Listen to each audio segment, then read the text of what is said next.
It's one of the reasons I brought him to come and join me, that we will welcome the CD and create again a strong CD that will be able to allow us to develop our economy and allow our traders and our to be able to develop. What is the difference between the ordinary thief and a political thief? Number one, the ordinary thief steals your money, your bag, your watch, and your jewelry, isn't it? But the political thief steals your future, your career, your education, your health, and your business. Number two, the hilarious part is that the ordinary thief will choose whom to rob. But you are the one who choose the political thief to rob you. Because we choose them. We vote them. We blindly say we are not blind. Who is deceiving who? The ridiculous part of the whole issue is that we will fight to defend and protect our belongings from the ordinary thief. Is it not? But we fight each other to defend and protect the political thief. Is that not what we do? Thugs will be fighting themselves to protect those that are stealing our career, stealing our joy, stealing our health, stealing our success.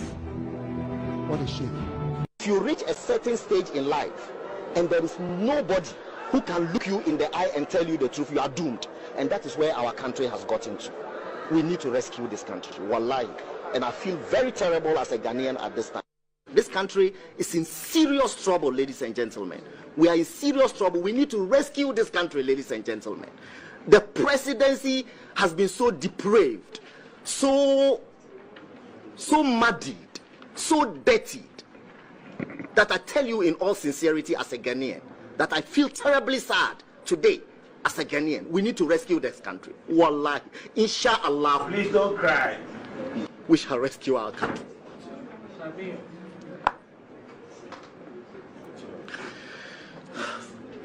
Government is broke, government is broke. The people are spending billions to go inside the government that is broke. Have you ever seen a minister who resigned because government is broke before? Government has no money. Have you ever seen a governor who said, ladies and gentlemen, when I was elected, I thought the government had money. Now I discover government has no money, I resign. Have you ever seen it? Government has no money, but they are bringing money out at election time. Where is that money coming from? So they are lying. What is happening is that there are two types of wicked people in government. Type 1, they eat current money. Any money they find in government, they will eat it. They are wicked about that one. There is type 2. Type 2, they eat current money and future money. They will say, my term will end next year. When I leave, how will I eat money? Let me borrow money now and borrow money of the future and eat it now.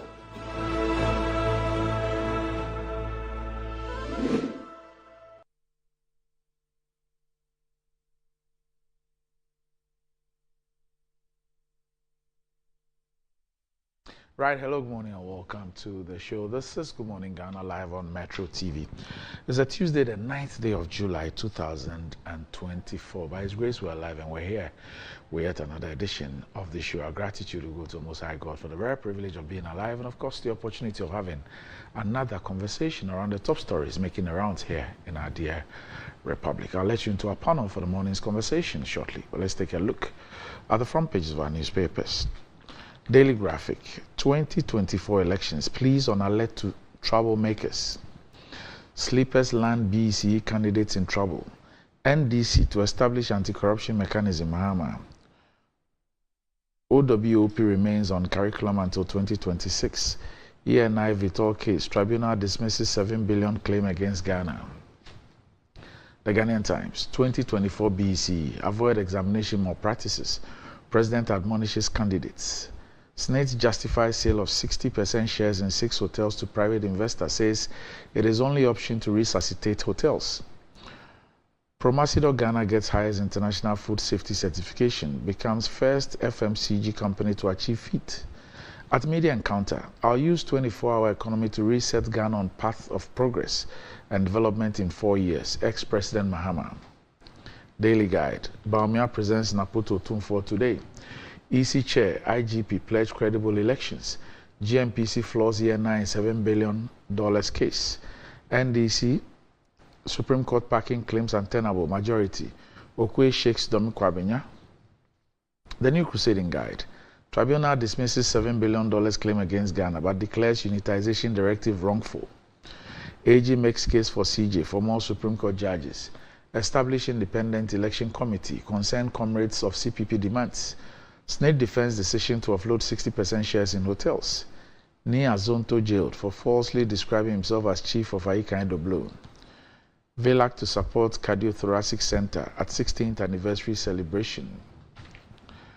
The insight.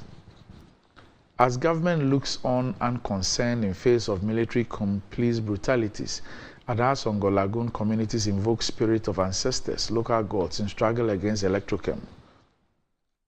Mahama, he vows to operate lean government, scrap e-levy and nuisance port levies. 610 people went missing in Ghana between 2021 and 2023, report reveals. Fear grips NPP's Dakwa Newman as supporters remove posters of Kion. Supreme Head of Gbese Somena installs Asafwache. The Daily Statesman. We want to maximize our investments. Senate boss addresses proposal of 60% stake in hotels. Call Center. App initiative to tackle road defects. Dakwa Newman outlines vision for Kankwe South. 5 firms bid for Saglemiri development project. GPRTU denies rumors of imminent transport fare increase. Information Minister to showcase government projects. The New Finder. Blaze bid failed at first stage, therefore financial proposal was never opened. Senate gain from sale of Grand Regency. I will adjust IMF agreement, ex-President Mahama. Official Creditor Committee approves Ghana's deal with Eurobond holders. 5 companies submit bids to redevelop Saglemi. APN pushes for seamless mobile transactions in Africa. Daily Post. No more father for all, Mahama assures. Akogan drags national security and 3 others to court for wrong seizure of vehicle. Court to hear case on 28th of July. Oh, that's my late mom's birthday, 28th of July. Honorable Jocelyn Tete gives out 19,575 cedis for breakfast for 783 BEC candidates. Ghana Armed Forces subpoenaed to testify in ambulance procurement trial. And that's about it. For the front pages, we'll be back shortly.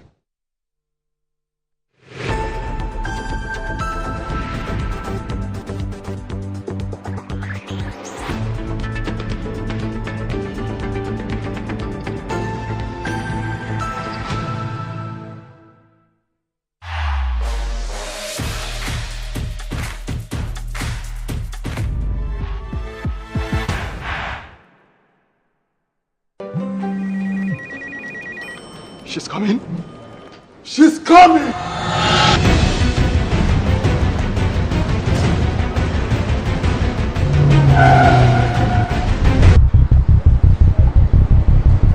Oh, it's in.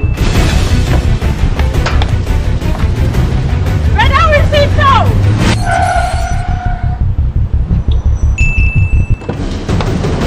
Boss, let's go back.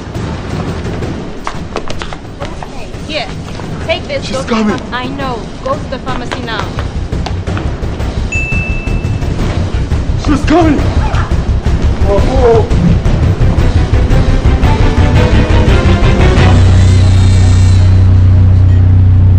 She's here. Pay faster, pay safer, and pay easy with Momo app. Download now and pay with the QR code, merchant ID, and so much more. Rise and shine, it's another day to stay on point. Toast is Friday, it's still on point. Watch is Friday all day long.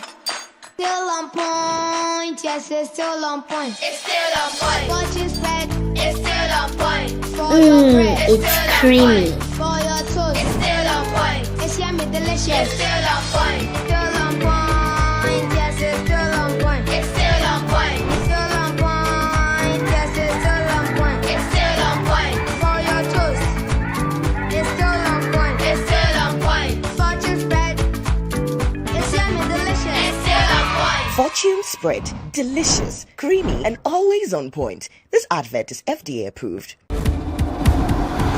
Bet. Blast. Boom. Exclusively on Betway. Win up to 300% more when you play FlyX with Win Boost from Betway. Betway, get way more. In today's modern world, stairs are a challenge, especially for our elderly and those with health concerns. Navigating them can be difficult and even dangerous, but there's a safer way to move vertically. Lifts and Elevators Limited Company, your answer to a more accessible and secure vertical transportation. Our elevators and escalators, including top-of-the-line pneumatic vacuum elevators, Fuji elevators and escalators, offer a safer and more convenient alternative, eliminating the risks of stairs and enhancing accessibility for homes, businesses, and hospitals. Choose safety and convenience with Lifts and Elevators Limited Company. Elevate your spaces today. For more information, visit our website at www.elevatorsgh.org or call now on 0200-535-515. Lifts and Elevators Limited Company, the elevator people.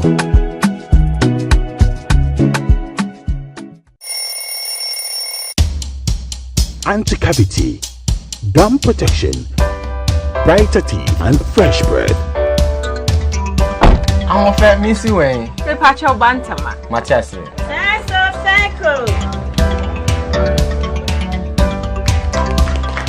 It's her smile. The fresh breath. Me Gidi say we use Cal 360 toothpaste. Some kind. Cal 360 toothpaste. That's Kia. Cal 360 toothpaste. It's a gum protector. Onim jom kasan. Ile kosen. Cal 360 did the way. It's cool mint. Gives me fresh breath and your confidence booster. You will see so feeling kika when you know Cal 360 toothpaste. Happy smile. Cal 360 toothpaste, anti-cavity, gum protection, brighter teeth, and fresh breath. Cal, happy smile. This advert is FDA approved. Bet. Blast. Boom. Exclusively on Betway. Win up to 300% more when you play FlyX with Win Boost from Betway. Betway, get way more.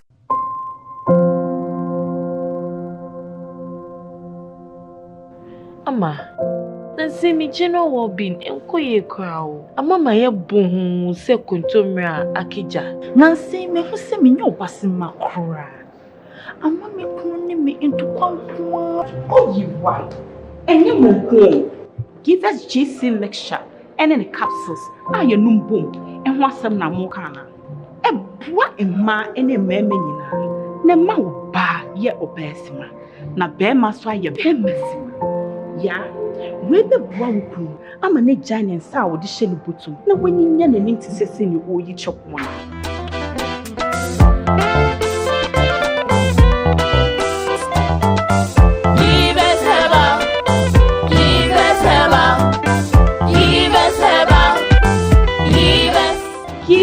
DC mixture and a capsule. Achisa. A pin for a batter, one more menu for one and Quada when if you do me a little bit. Here is to the friends who took the chance with no regrets. Investors no more hating fortune. To the health workers who diagnosed blacks every move. And then to the hard guy who couldn't hold his emotions. To the passionate fan who couldn't contain his joy. To the seamstress who turned her hard-earned stitches into a bundle of joy. And now, here is to you. Your next big win is right here. From 1st July 2024, dial *712# and Coswato tickets as a group individual to win in the community draw or the grand draw on the 30th of November 2024. Unlock your luck with *712#. Rated by the NLA on the Caritas platform, not for persons below 18 years. TNCs apply.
Right, welcome back to the show. If you just joined us, this is Good Morning Ghana live on Metro TV.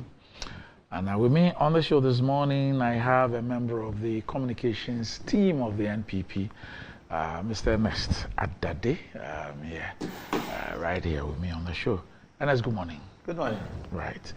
Also with me on the show this morning is a man who is one of our regulars, but we haven't seen him, we haven't seen much of him this year. Okay. He's somewhere close to my mother's hometown, fishing for human votes. Okay, so Felix Kwachiofosu is a former Deputy Communications Minister and also the NDC parliamentary candidate for the Abra Asebu Kwamankesi, that's the AAK constituency in the Central Region. Felix, good morning. Good morning, Randy. Right. Okay, so I have some great news. I'll start off with one from MTN, the first one from MTN. And MTN has some great news for you. And July is SME month. July is SME month. If you own a small or medium-sized business, get ready for an exciting month ahead as MTN brings you a host of exciting events carefully planned for SMEs across the regions. Businesses will be given the opportunity to set up at the MTN head office at the SME pop-up event from the 4th to the 30th of July. So it's already started. There will be quizzes on MTN social media pages with exciting prizes to be won. There will be developmental and capacity training for SMEs across the regions. There will be promotions and major discounts on MTN's products to boost your pockets and your business. The month's activities will be capped by SME fairs on July 18th to 20th at the Tetequashi Interchange Triangle and on July 26th to 28th at the KJT Market. Don't miss out on an open invitation to gain access to top-notch solutions, exposure to partners, and an opportunity to put your business on the map. Be a part of MTN SME Month 2024. So you can contact MTN today by calling or WhatsApping this number 0244 308 111 to know more. So the number again, you can either call or WhatsApp this number 0244 308 111 0244 308 111 and be part of the MTN SME Month 2024. Now, if you're thinking of getting top quality recommended family toothpaste, which will take care of the entire family and save you some money, then the recommended family toothpaste is KEL 360 toothpaste. This is approved by the Food and Drugs Authority. KEL 360 toothpaste provides you and your family with all-round dental protection throughout the day with freshness. KEL 360 toothpaste is good for kids, children, and adults. Let your family be a proud family when they step out by constantly using KEL 360 toothpaste. KEL 360 toothpaste brightens your teeth, prevents cavity, and with its cool mint, gives you fresh breath throughout the day and protects the gum from decaying. For consistency and quality, use KEL 360 toothpaste. It's another product from Samara Company Limited, producers of Sasso. Is available in all supermarkets, malls, and provision shops. You can call Samara Company Limited on 0246 864 798. KEL 360 toothpaste, happy smile. And enjoying the fruits of your labor is as important as enjoying the mansions of your labor. The pains of climbing the stairs when not exercising could be challenging irrespective of your age. But worry no more. Lift and elevators have got you covered. With the best portable American pneumatic vacuum elevators on the market today. It's a simple self-supported elevator for both homes and offices, and guess what? It can lift your goods too. Wheelchairs can fit in, and they come in 3 custom-made models. It's affordable, stored within 3 days. Visit Lift and Elevators at Sakumono, or just call them on 0200-535-515 or send a mail to elevatorsgh@gmail.com for consultations and the best solutions in easy vertical movement. Felix, long time no see. How is AAK? Oh, AAK is okay. To the extent that AAK is okay. Yeah. To the extent that they are poised to, jettison the current dispensation. Clearly, they have been unable to live up to expectation, and they have condemned the people of the constituency to extreme suffering and pain.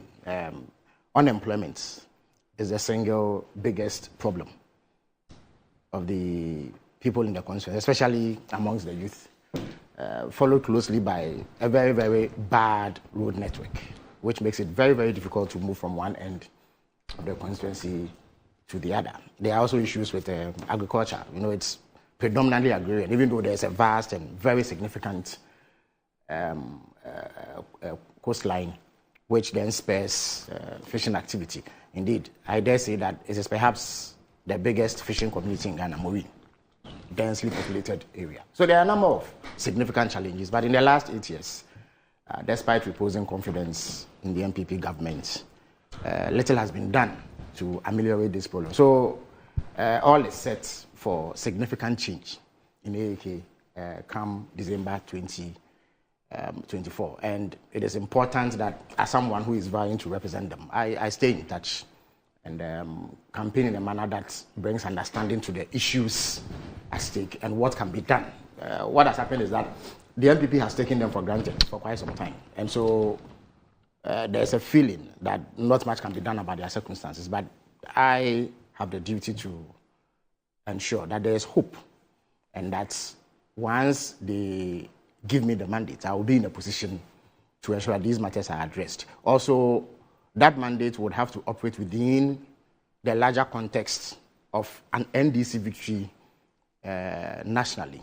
And so they are also poised to contribute their quota to the historic victory that President Mahama will be chalking, so that together we can ensure that there is significant progress. Certainly, a much better situation would exist than currently is happening. Yeah. So that's the map of your district. Oh, yes. Oh, okay. That is some good production work. Yes. I mean, in times past, even getting the name right alone was a problem. These days, you've gone beyond that. So that's your district. So you see, there's a Saint South bordering you somewhere. Yes, we share borders with about 3 or 4 others. The Infantiman yes. Municipal. It used to be part of the Infantiman Constituency. Yes. Because I was going to ask you about the voting pattern in the Fourth Republic. Oh, the NDC has dominated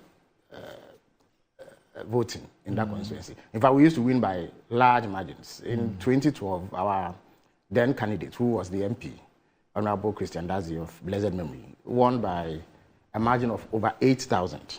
But in 2016, there was some internal wrangling, which then resulted in some skirt and blouse voting. The MPP then consolidated, but by the tiniest of margins, 176 vote difference in 2020. Perhaps you could say that the people wanted to give them the benefit of the doubt, that perhaps 4 years was, in their view, not enough to do a comprehensive assessment. There are other constituencies that would not afford such an opportunity, but perhaps they were magnanimous and decided that they should give the MPP another 4 years and see what may happen. But it is obvious that it was a mistake. And that was the first time you contested. That's the first time I contested. And you lost by 167 176 votes. 76. 176. 176 votes. Okay. So there's every indication that the people of AAG are going back to basics.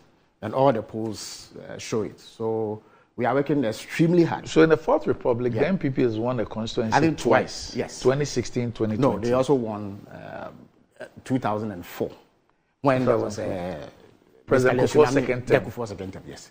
So since then, they've not had any significant traction in the constituency. And there's every indication that they are going back to basics to the NDC, who offer a much superior policy platform that would translate into significant development and progress for them, especially the problem of unemployment. And you see, there's such opportunity to address that problem. We have farmers who are basically into the production of citrus, oil palm, and what have you. But the outlets to sell this produce or even transform them into finished products is a challenge. And once that is tackled, you will find that a lot of opportunity will be created for people to find jobs and earn a decent living. So all in all, the campaign has gone well. And I think that I'm very confident of victory for both the presidential and parliamentary elections in December. Okay, all right. Ernest, you. I belong to Adenta, so I'm Adenta. His constituency he has a lot of visibility there.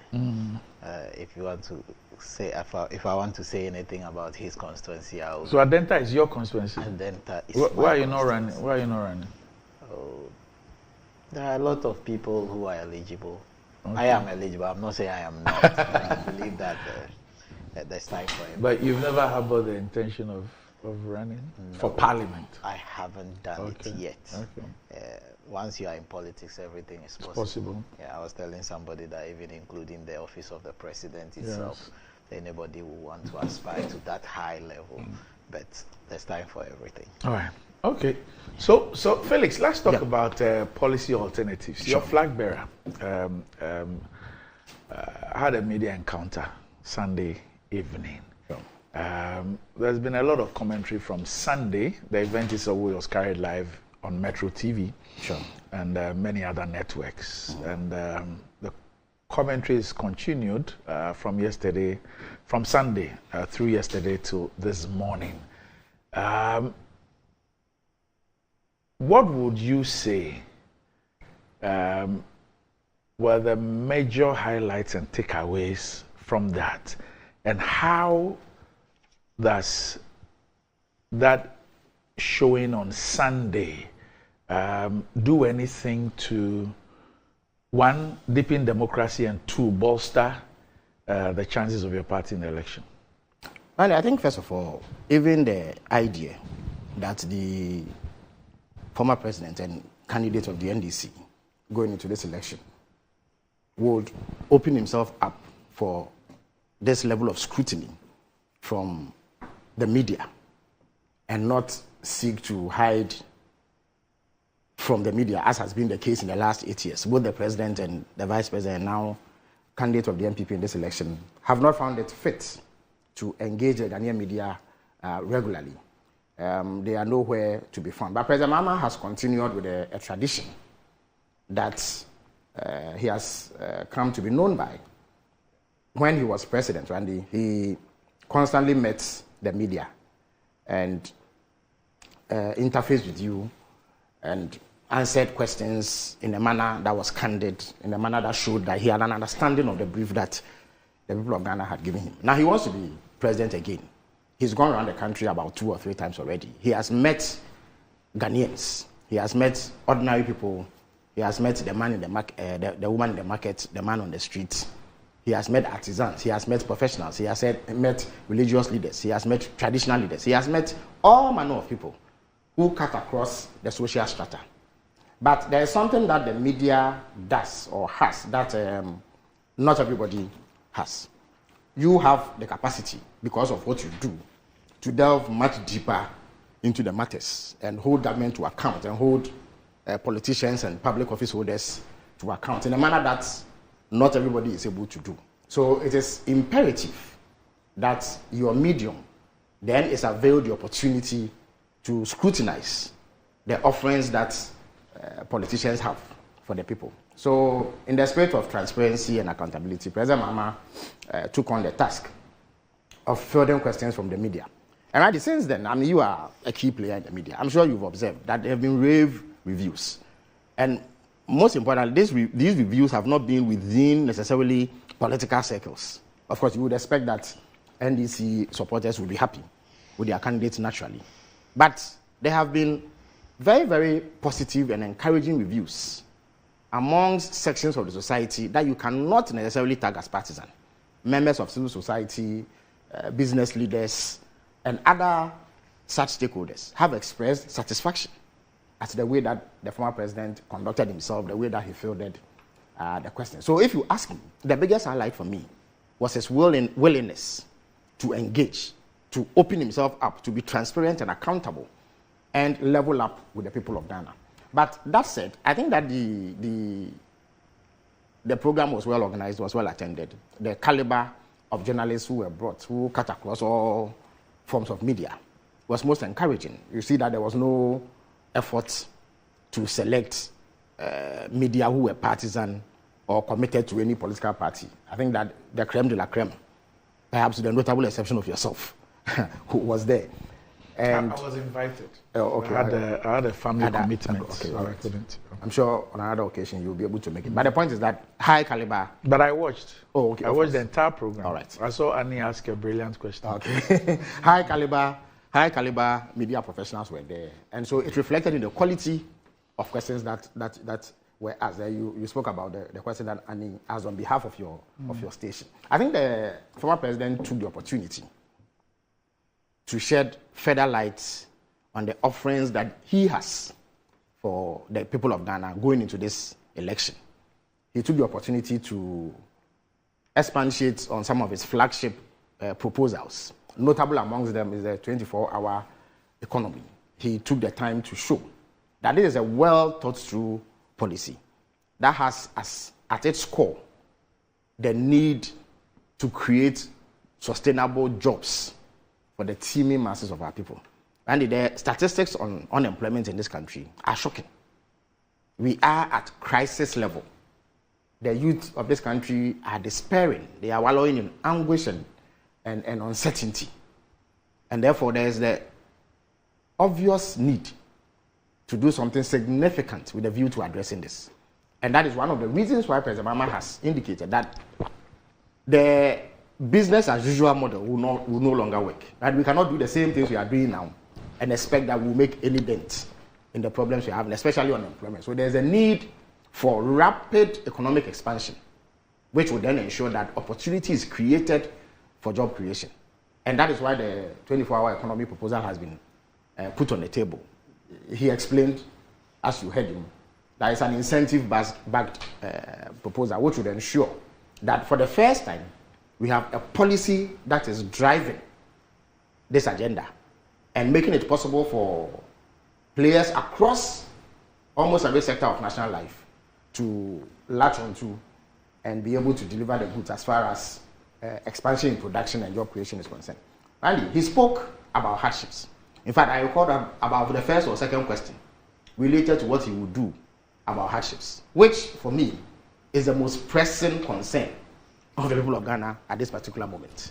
The deterioration of the currency, thanks to the complete mismanagement of Dr. Bawumia and his team, has ensured that we have rapid increases in the price of goods and services. And because we are largely import dependent, this affects the way that prices rise. It has ensured that the cost of living has escalated beyond measure. This is the worst cost of living crisis in recent memory, and it is due to the mismanagement and clear incompetence of Bawumia, who made a lot of noise about his capacity to handle this. It has been proven that he has no such capacity. He has failed miserably, and in the process has plunged all of us into these hardships. So it was not surprising that somebody asked what President Mahama would do specifically about this. Of course, that falls within the general context of what he's going to do to turn around the economy, but he honed in on the cost of it. Randy, to tackle that, you need to go to the root cause. One of the biggest problems we have is the exchange rate depreciation.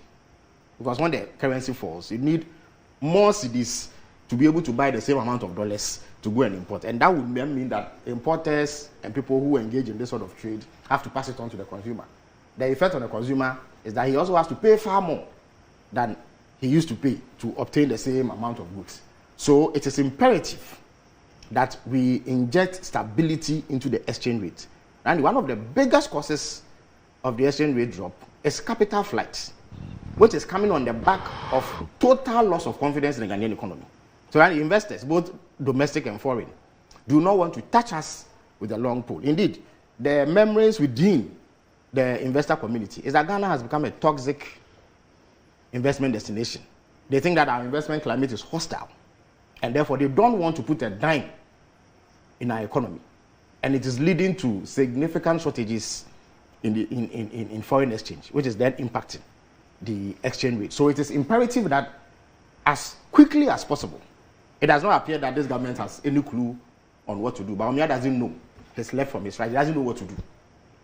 He is more accustomed to dancing off beat these days rather than focusing on fixing the exchange rate.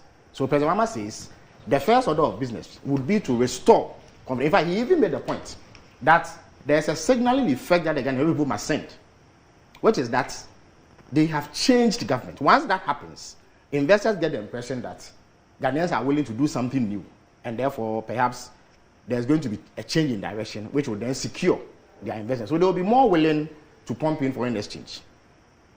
So he says that he will ensure that there is a change in direction, which will then foster investor confidence, so that the capital flight that we are suffering. Randy, the Bank of Ghana itself has said that within a space of 24 months, they hemorrhaged close to $6 billion.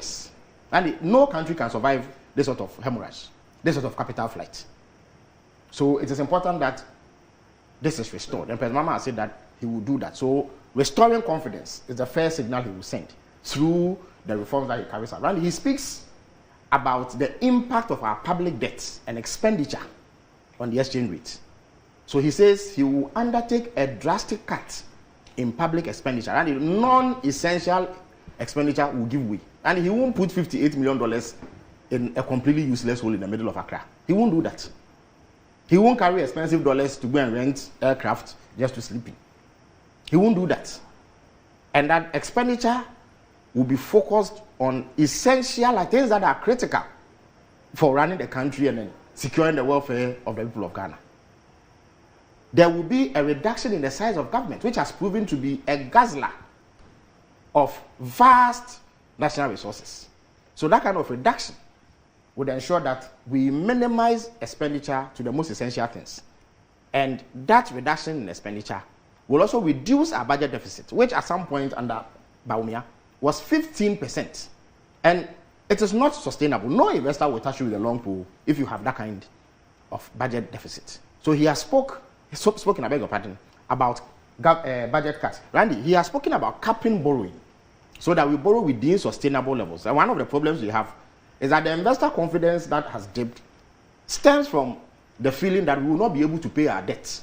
And the reason why they are able to say that, they look at the state of our debt, they look at the state of our finances, and they see that we cannot service it. And indeed, we have defaulted. And once we've defaulted, there's no way that anybody will continue to lend you any money. So we will borrow, or President Mahama will borrow within sustainable limits to ensure that our debt does not get to a level where it becomes unsustainable, like has happened under Bawumia.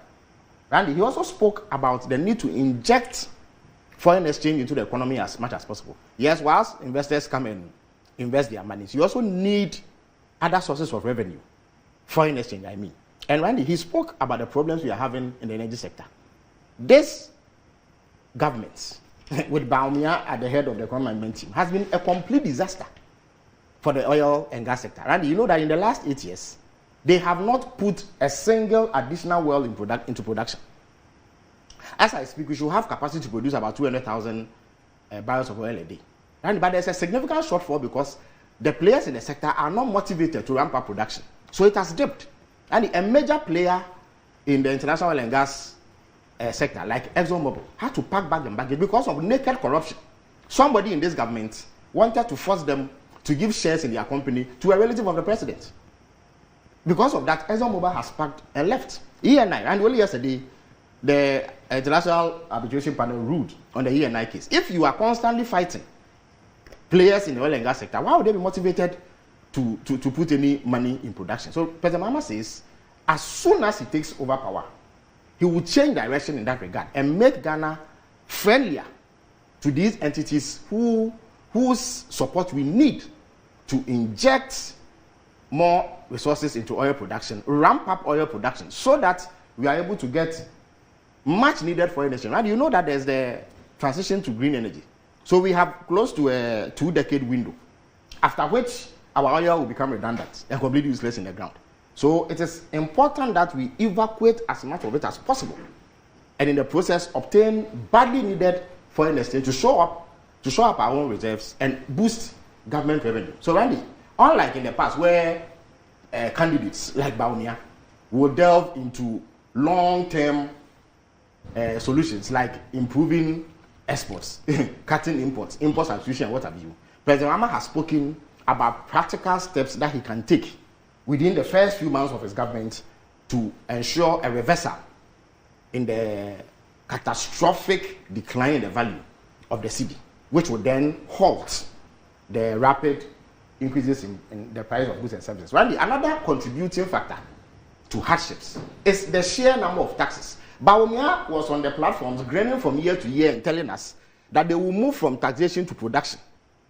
Randy, under his watch as head of the economic management team, or the lead manager of this economy, they have introduced 40 different taxes, many of them on petroleum.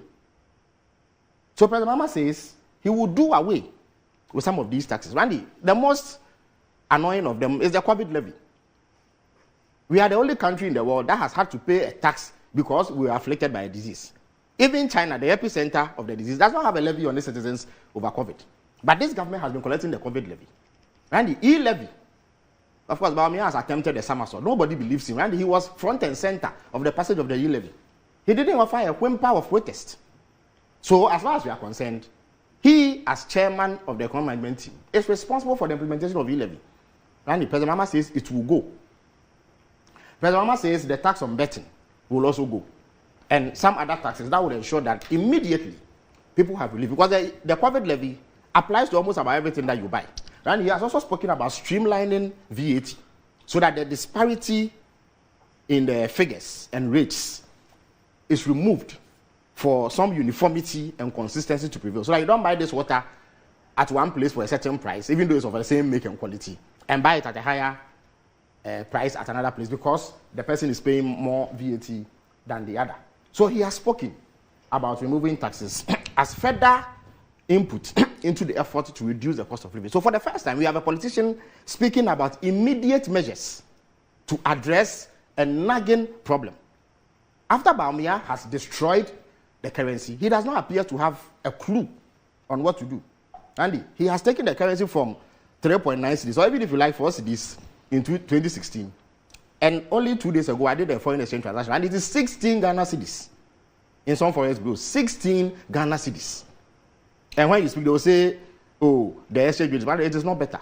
Randy, with the greatest respect to you and everybody watching me, it is madness for anybody to say that this exchange rate we are facing is better than what prevailed under the MPP. And we've heard people in the MPP say that, including Bawumia himself.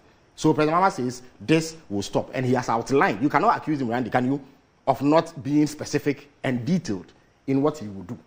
And he has also spoken about fighting corruption. And he has made it clear that, first of all, the criminality, the wanton thefts of public funds that have occurred under this government will be dealt with. That nobody who has taken part in the looting would ever get away with it. And that each one of them will be brought to account. He has also said, Randy, that no public official under his can dream of annexing any state asset, buying any state asset. Randy, today we have the situation where Bawumia and co are sitting and watching a minister, a cabinet minister, buy state hotels. Randy, it will not happen under President Mahama. I've heard people attempt to use the law, even if we were to overlook all the breaches that my brother some Blackwa has highlighted. Randy, it is offensive. It offends public sensitivity. It is against everything that good governance stands for. For a minister of state to even dream of buying state assets. It is obvious that Bawumia supports this level of depravity in governance, this level of corruption, state capture, and nepotism. President Mahama says he abhors it, and it will never happen under his watch. It is a firm commitment that he intends to keep. And he has said that there are those who say, oh, 4 years may not be enough for him. And so perhaps if there was someone who could get 8 years, that would be better. And he answered it frontally. He made the point that, to begin with, everybody contesting this election is contesting for a 4-year mandate, not an 8-year mandate. So you are required, the program that you are required to present a program that will span 4 years, not 8 years. It is only after your 4 years have proven to be good that you get a mandate. And the MPP has proven that it doesn't matter how long you are in power. In 8 years, they have wreaked more destruction on this country than President Mahama could ever have imagined in the 4 years that he was in power. And he has said that 4 years is sufficient to reset this country. 4 years is enough to hold those who have engaged in naked stealing of public resources under Bawumia and Akufo-Addo to account. 4 years is enough to ensure that we begin the work of revitalizing the Ghanaian economy. 4 years it is enough to put the 24-hour economic policy that will create sustainable jobs for our people in place. 4 years is definitely enough to halt the decline in the oil and gas sector, to ensure that we ramp up production to generate as much revenue as we can before oil becomes a redundant commodity. 4 years is certainly enough to streamline government, to carry out constitutional amendments that will ensure that the excessive politicization of our judiciary, and right, today the judiciary has become topical, the way that it is being excessively politicized. And as usual, Godfrey Dami, the Ghana Bar Association, a very partisan association these days, are front and center in defending the attempts by the Chief Justice to impose 5 more judges on the Supreme Court, violating the Constitution by purporting to be the one telling the president to appoint a certain number of justices to the Supreme Court. We in the NDC see this as partisan manipulation of the judiciary. And President Mama says he will put an end to that. Today, the Electoral Commission, and if you do any survey of the institutions that are least trusted, the Electoral Commission, judiciary, the security agencies, which have been turned into partisan institutions these days, come tops. And this is unfortunate. President Mama says we cannot have that kind of situation, and therefore he will move swiftly to restore confidence. And he spoke about free SHS and made it clear what his position is, that the way that it has been implemented justifies the criticism that has been leveled. You have a situation where the schools have basically been left to rot, where they can, Randy, I once received a message from what you would describe as an elite school in the central region, that they had a whole boys' dormitory that had been plunged into darkness. And you know why? Because they could not find 1,000 cedis to buy electricity for a whole boys' dormitory. I have a nephew who attends that school. So they were calling on parents and relatives and benevolent organizations to come to their aid. A school could not find 1,000 cedis to buy electricity for boys. So teenage boys were sleeping in darkness. And I am in AAK. I have 5 senior high schools, including Agri Memorial AME Zion. And you should see the state of those schools. As I speak to you, there's a bag infestation in Agri Memorial. The school cannot find the resources to buy chemicals to spray the school. And so teenagers are having to be preyed upon by bedbugs. And they don't have the most basic facilities. They don't have reagents. In one of them, the Mostek, Maurice Senior High School, and they don't have a single science laboratory. So they have to go to other schools. And everywhere you go in those senior secondary schools, basic needs cannot be met. So the free SHS implementation, as has been done by this government, has been disastrous. The consequences have been dire. Our children have been left in penury and squalor. And so President Mama says his ultimate objective, first of all, will be to find sustainable funding. Sustainable funding. So there will be dedicated funding. As I speak to you, the funding is ad hoc. As and when governments find something, it scratches the surface and releases something. And even then, it is in arrears for many years. Andy, over 300 million Ghana cedis recently was owed to food suppliers. So food became a major issue in the senior high schools. And I'm sure you've seen the videos that have been circulating. The quality of food that these children are given will not be accepted by dogs in the houses of some of the people in government today. And yet they want students to eat that kind of food.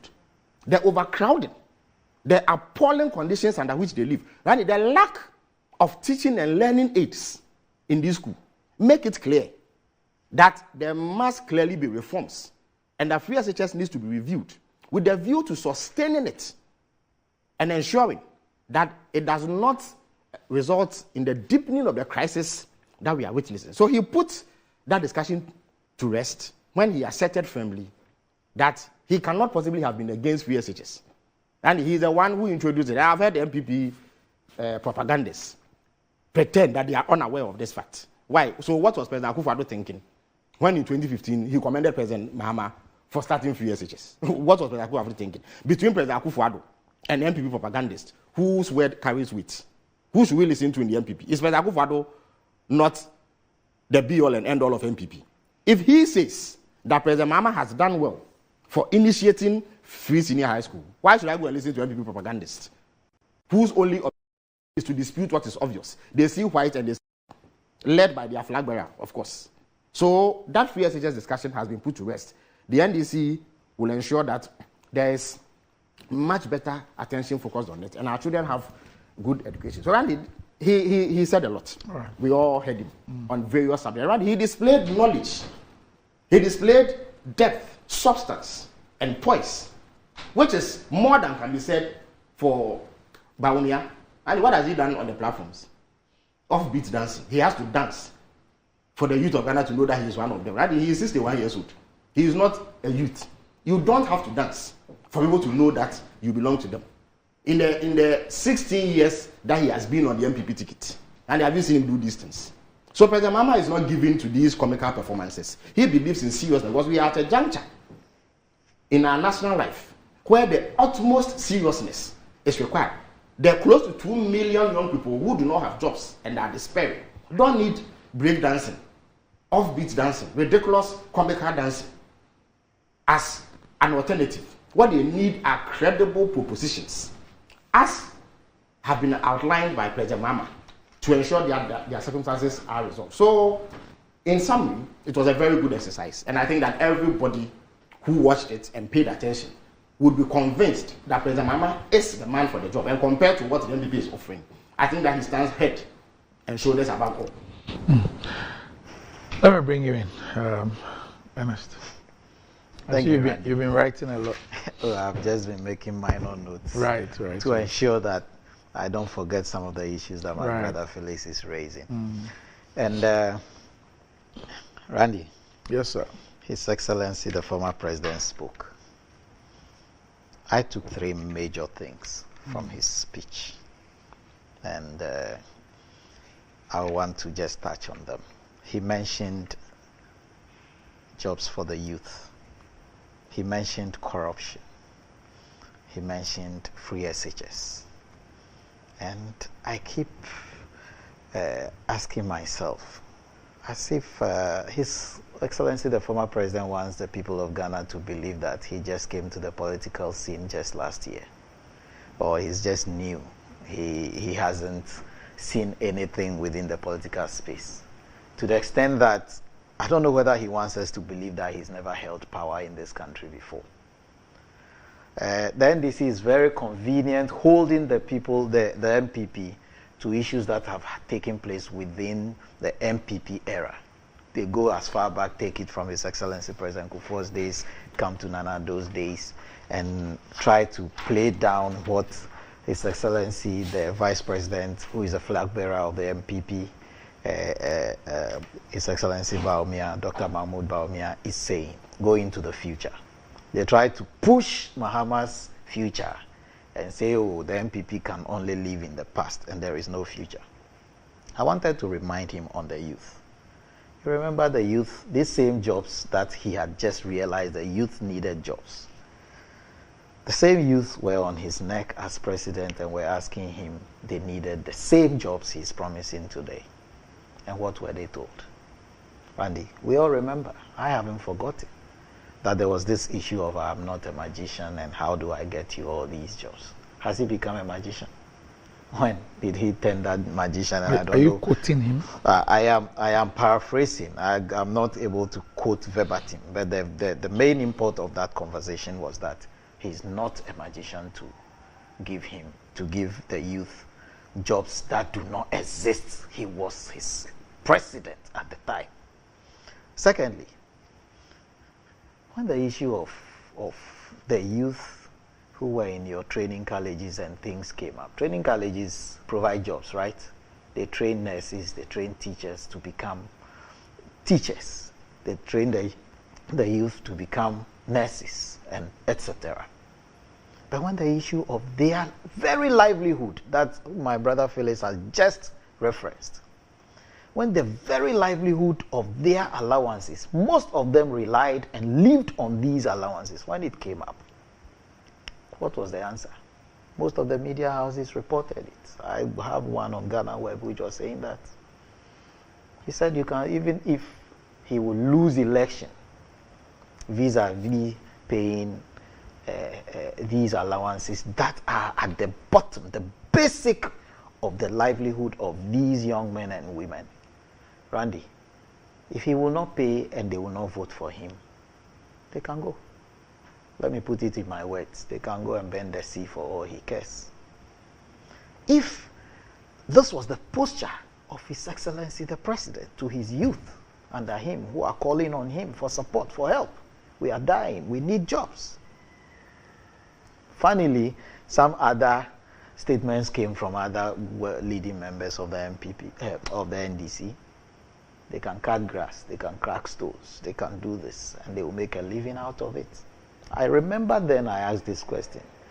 The honorable member of Parliament and minister then, who was referring his young men to go and cut grass. You have finished the university, you finished your masters, you want a job, and the best job that the honorable minister can propose to his children and his young men and women was for them to go and cut grass.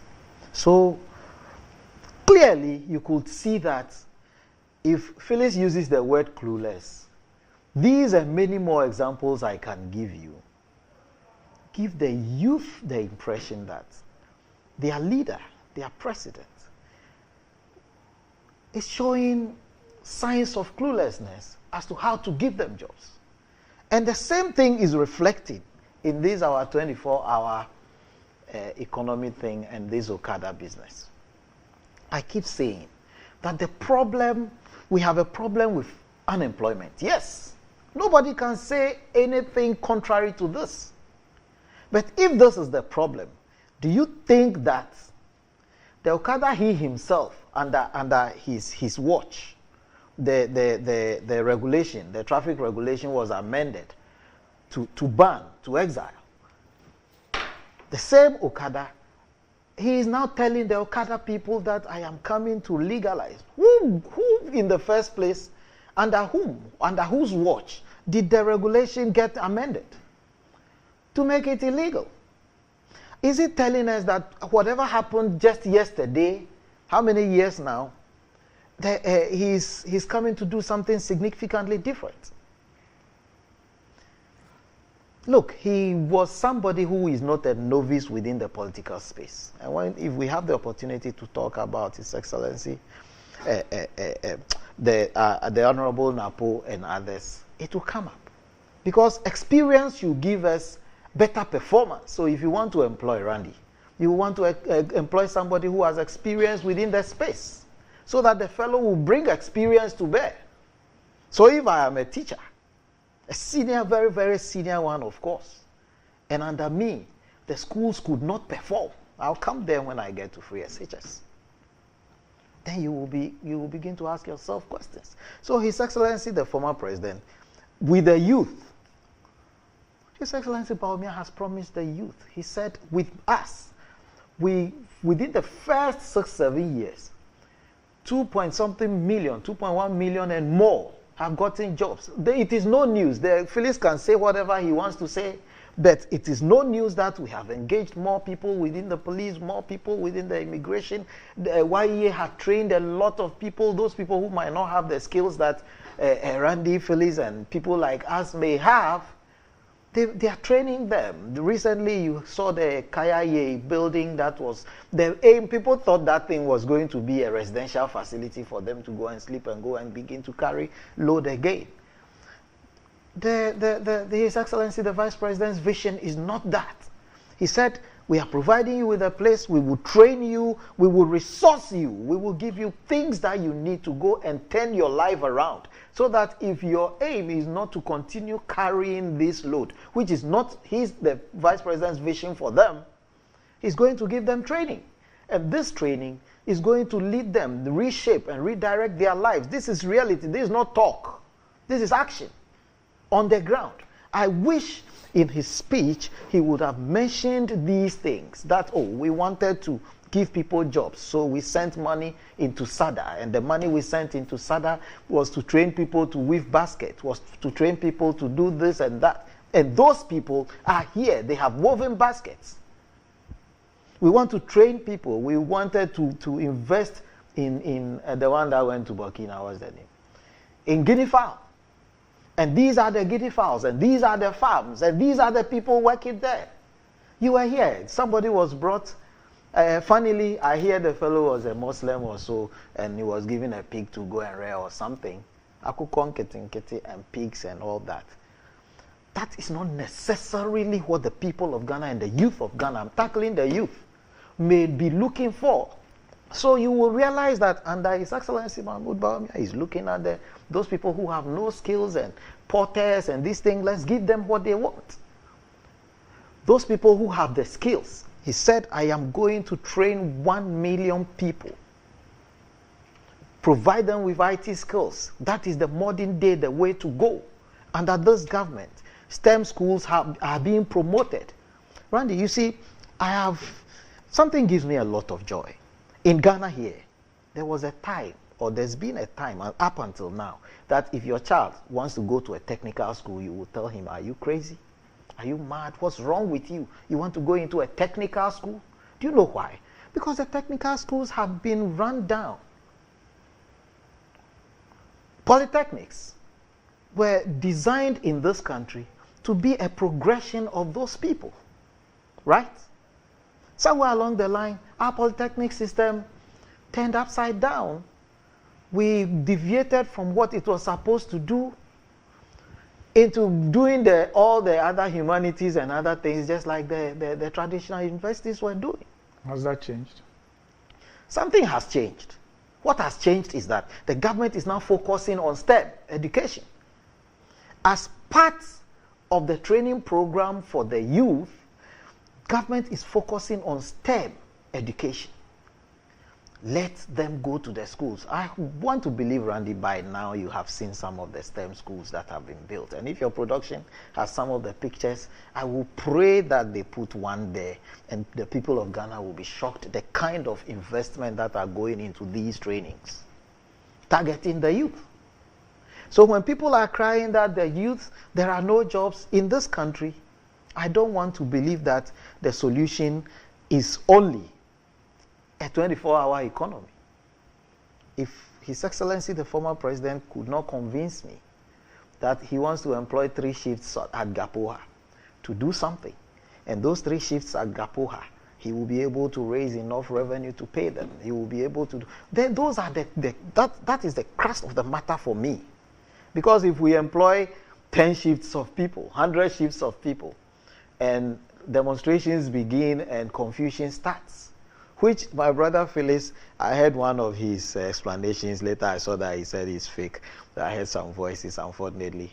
The explanations have not resonated with somebody like me yet, including the going to buy the elephant and the lions and all that. It hasn't sunk down with somebody like me yet. But the promise is out there. 3 times people will get jobs. That is vague for me.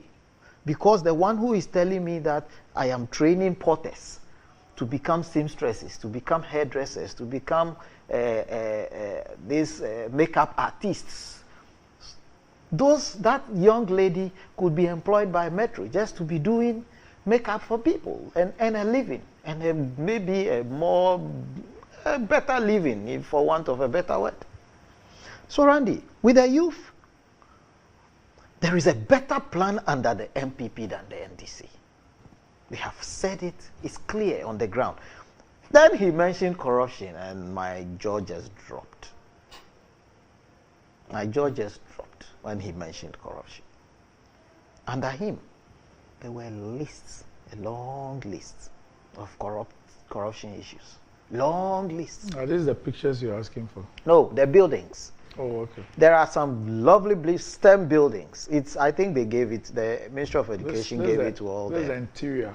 Yes. If you see the buildings and the equipment, the machinery that are being put into the development of the youth. And let me tell you, Randy, you, myself, Phyllis, wouldn't have been sitting here talking plenty if I ended up in my village and maybe taking care of my father's goats. It will support the GDP of the country and support the economy if I was doing that. But we are sitting here because an opportunity was given to us. And we went to study And we are sitting here today speaking, and he aspires to be. Is this what you're talking about? He was, yes, not this. There are a lot of them. The ones with the pink. Well, this is one of them.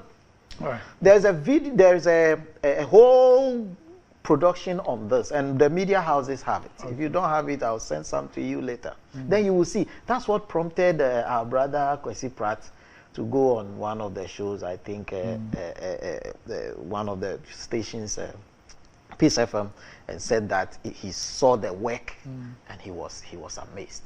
This is the investment. And when you are educating your child, Radhi, does it give you any returns immediately?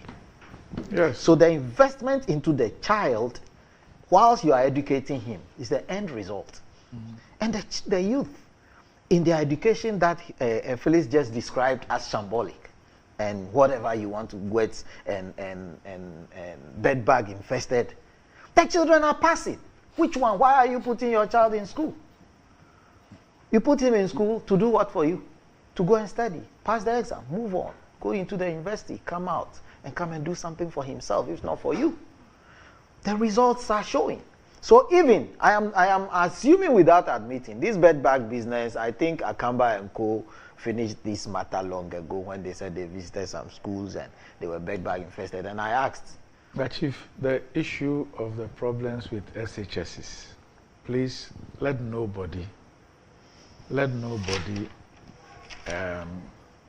downplay them or ridicule them. Me, last year, I was the keynote speaker at the Accra Academy Speech Day. The data is frightening. Okay. Are you aware that even to access the dining hall, you have 4 batches who wait their turns? I'll respond. Their turns to go to the dining hall to go and eat. When we were there, the total population of people in the boarding house did not exceed 500. Today, there are over 4,500 students who have been admitted to the boarding house. There's only 1 extra dormitory, in addition to what we experienced when we were there. And let me break and address this. You see, I am sure that, hold on, I'm sure that you've heard about the issue of a free Wi-Fi for secondary schools. Yes. And in the story, you saw the Accra Academy one, where it's the old students who are paying. So I'll address this quickly before I go back to what I was saying. 1, every government has a policy. The government that brings a policy will always have a policy directive. Somebody is carrying the vision. The one who carries the vision knows where he is going better than whoever is sitting behind. So this government said we have a problem. Problem number 1 is the cutoff point. We have people who are supposed to be in school who are not in school. Access. The NDC's solution is that let us finish building the schools. And I have always asked, we were going to put a freeze on giving birth so the youth are not going to go into education age any longer, and we will wait and build all the schools. And let me give you the statistics. It's on the GetFund website. The time Sami Okujeto mentioned the fact that the e-blocks were 50 and all that, the GetFund issued something. What they issued was that throughout the 4 years of His Excellency John Dramani Mahama's era, he was able to complete, this is from GetFund and it's still on their website, 29, not 50, of the e-blocks. We are going to build 200 e-blocks to accommodate. I'm assuming without admitting that that's what they think will accommodate the number of students existing in the country today. So 200 e-blocks. In 4 years, we have built 29. Even the 29, 15 were paid for by us, and the World Bank, I think, supported with 14 or so. That is still on their website, so you can check. If it has taken us 4 years to build 29, it's like your secondary school question. How long will it take us to build a 200 under that arrangement? So what are you addressing? What I am addressing is that if we want to wait to finish improving infrastructure before we create access, we will never be able to do that. No, but that's because as you create, as you build, I'm coming. Randy, you landed on something. I want to land on that. Sorry, you're responding to an issue that I raised. Please. So the issue is... Please, you can't set your numbers. I'm driving at the numbers. Don't set your own questions and answer them. I want to come to the numbers, but I'm starting from somewhere. You said something about an experience in a school. Yeah. And you sought to downplay it and said that it was something that Akamba and others. And I came in to tell you that the issues confronting the schools are real. Randy. And I've narrated to you a personal experience.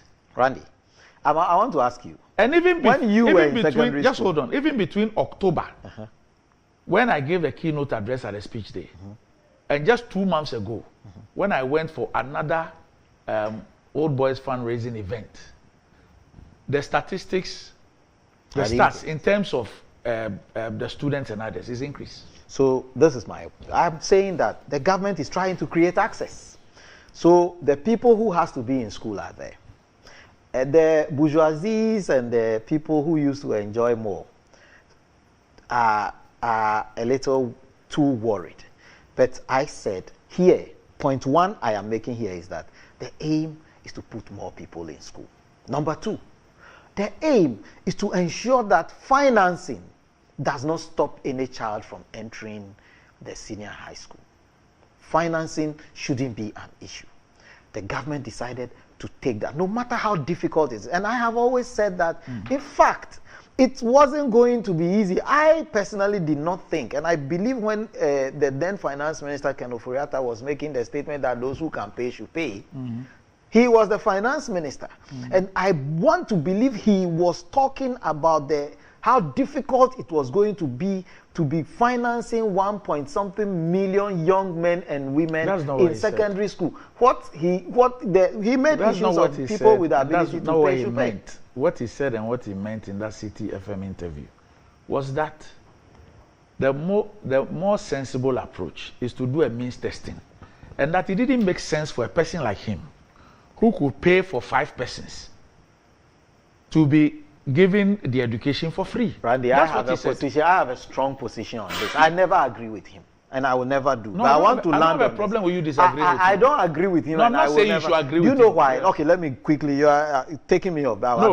You don't even need to do that. I'm just saying that the former finance minister can pay for 5 million. But me, from where I sit, I am telling you that in Ghana, I saw Cocoa Scholarship enjoyed by people whose children are not Cocoa. I saw bursaries which were meant for brilliant but needy students that were enjoyed by the affluent, like maybe Randy sitting down here, because there was something else like corruption in the system. So if Randy can circumvent the process, then Randy can get that scholarship. What I'm saying is, so if you say those who can afford should pay, in fact, those who can afford will go to Achimota school for free, and those who cannot afford will pay. I am telling you, this is my opinion. You can disagree with me. But I am telling you the things the government seeks to address, not what the NDC thinks. The third thing beyond financing that the government sought to address was to provide these students their ability to be passing the exam. Let me tell you why. Not to provide to pass. So the government decided to provide them. Randy, we used to get past questions. Those who can afford will go to WAEC and buy past questions. I remember very well, one day my father came in with a bunch of them and brought a teacher to take me through how to answer questions before my O-level. Those who cannot afford will stay behind. We are all going to write the same exam. So the government said, now let's create an environment where everybody will have it. So the government had a policy that it was pursuing. And if in pursuing that policy, look, he mentioned their food. I don't know the secondary school he attended. I didn't attend some of these your plush secondary schools.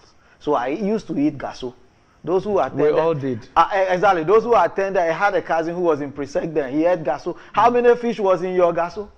I am not saying the situation, the status quo should remain forever. But between me going to school,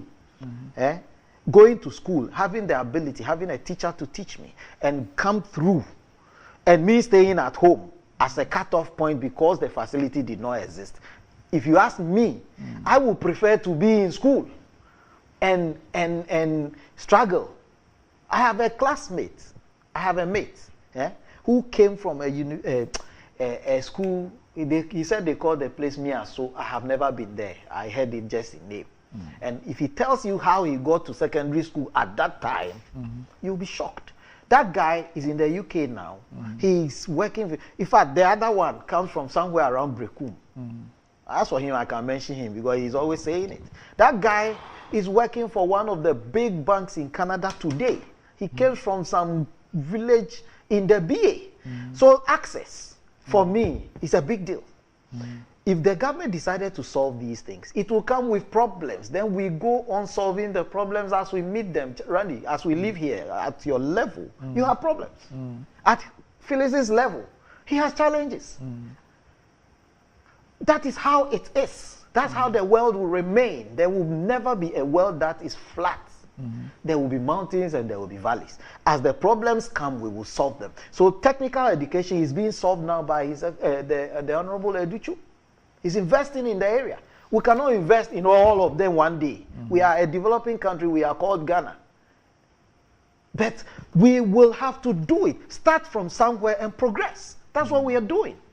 Look, whether you like it or not, this bed bag issue, you think Free SHS brought it? Before Free SHS, were there no bed bags in the school? So what's the point?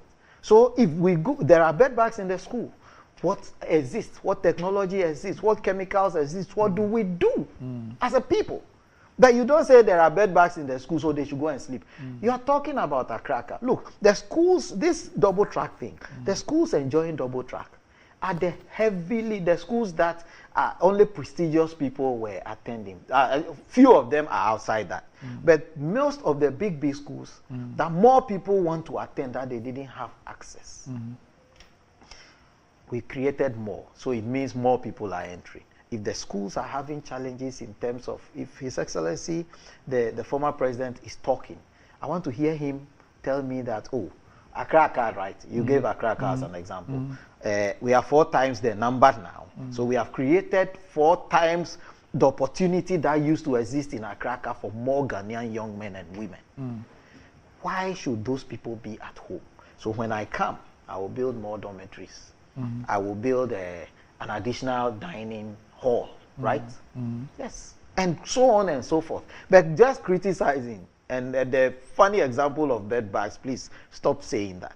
It doesn't make sense. The story of Gaso doesn't make sense. Because since Kwame Nkrumah, I'm praying one day, maybe in the future, when His Excellency the former president becomes president again or whatever, or an NDC government comes in the future, I pray that the students will begin to now eat food prepared from Kempinski. We will send them food from Kempinski and whatever. Mention some for me. AH Hotel, big ones. Let them begin to eat it. So that issue, let me put it aside. But I was developing a point. I took the youth. His Excellency, the former president, has not given Ghana the opportunity to believe him that he has the youth. He's going to do better with the youth than this current government is doing, because this current government has done marvelously well with the youth, even though the problems are still there. And they are growing because our population is growing. So the people looking for jobs will be more, right? The opportunities that are being created will begin to dwindle, especially in an era like this.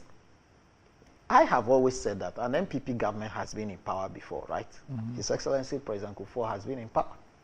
We saw how the economy went. Even then, they were telling the people of Ghana that Ghana is as bad as never before, as the most corrupt country in the world. The era where Ghanaian MPP people have more money than the World Bank is keeping. They told the people of Ghana this. Based on that, they voted for them. What happened? In an economy where this country, where things were moving, foreign banks started coming into the country, our GDP, everything was doing well. We have moved from minus 182 or something, thereabout. And by the time President Kufuor was exiting, we are hovering around between 22. They always quote the 55, but the 55 was after the rebasing was done, after they left office. So around 32. From 182, and things were doing well. But that time, they convinced the people of Ghana that Ghana was terrible. And they voted for them. Then what happened? They started paying judgment debts to themselves and playing tricks with the system. We had everything that happened. let me leave that one for the youth. Come to corruption. Under His Excellency, the former president, we had so many allegations. And the way he put it in his statement is what also dropped my jaw. That he will ensure, is that not what he said?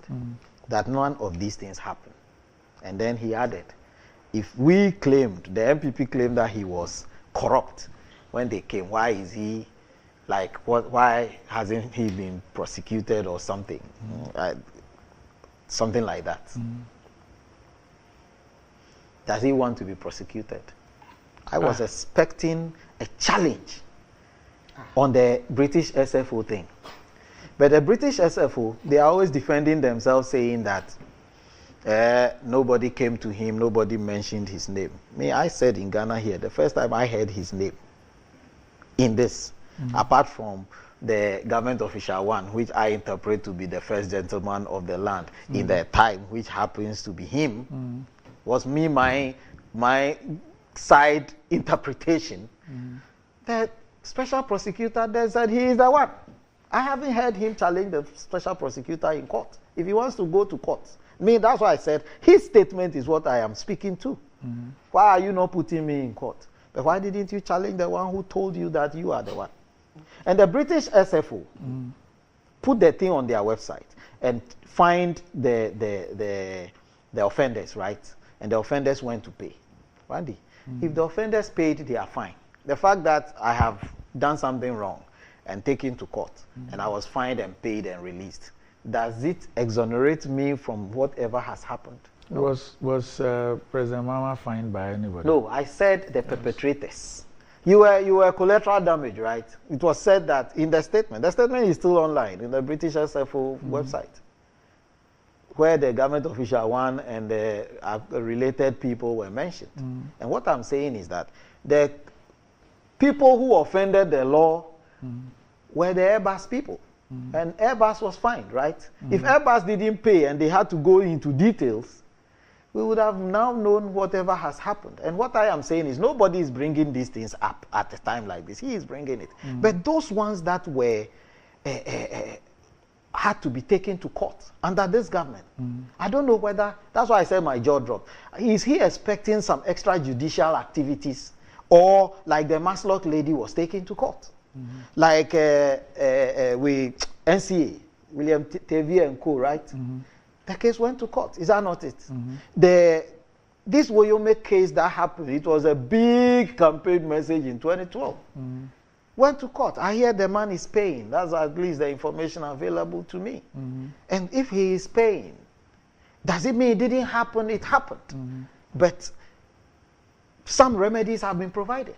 If he thinks that he has committed a crime, he should come and tell we, the people of Ghana.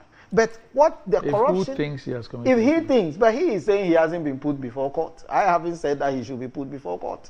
So if he is thinking that, oh, during my era, ABCD happened, he is saying you put corruption tax on it. And I said he had the ultimate responsibility of all these people. So Nanado came out recently and said, don't chase my vice. I have ultimate responsibility. If you have questions, ask me. If he thinks he has ultimate responsibility, and therefore we have questions, we should ask him. It is open. Otherwise, I think that, to be sincere with you, I also believe that we have given our presidents a little more opportunity to do a lot of things. I was discussing this Joe Biden's son's issue. They will not go to parliament because one of their own is in court. There is nothing wrong with me. I have always said this. People don't agree with me. But there's nothing wrong with me knowing Randy and I have an issue and pick a phone and call Randy that Charlie, I need help. Then Randy will move his car to give me that solidarity, that support. There's nothing wrong with it. We are Africans. If you have a problem, if police stops me, I quickly will scroll through my phone and look for the best policeman I know who can at least intervene. That's what we do. If you have a problem, you go to the chief. So there is nothing, I don't see, people disagree, forgive me, but I don't see anything wrong with parliamentarians getting up to say we want to solidarize with our friend.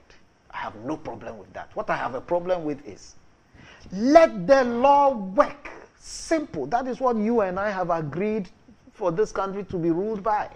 The law. So that fortunately, the man has not been arrested and put in some national security dungeon somewhere with mosquitoes chewing him. That's not what happened. The thing has been sent to court. Why do you take the thing out of the court and put it on the court of public opinion where, excuse me to say, people like me, I have no legal knowledge. If I need anything, I'll call a lawyer. You put it there and you want us to be discussing it. And if you remember when this issue broke, I was here with Sammy. A lot of the things we spoke about turned out not to be upside down. Number two, look at the issues that are coming up now. Things are happening. Let the professionals handle it. Schools, he mentioned school challenges. How do we solve it? Free SHS, I'm coming there. So this corruption matter, His Excellency the former president, please, we know what happened in Ghana. Corruption everywhere. We knew it.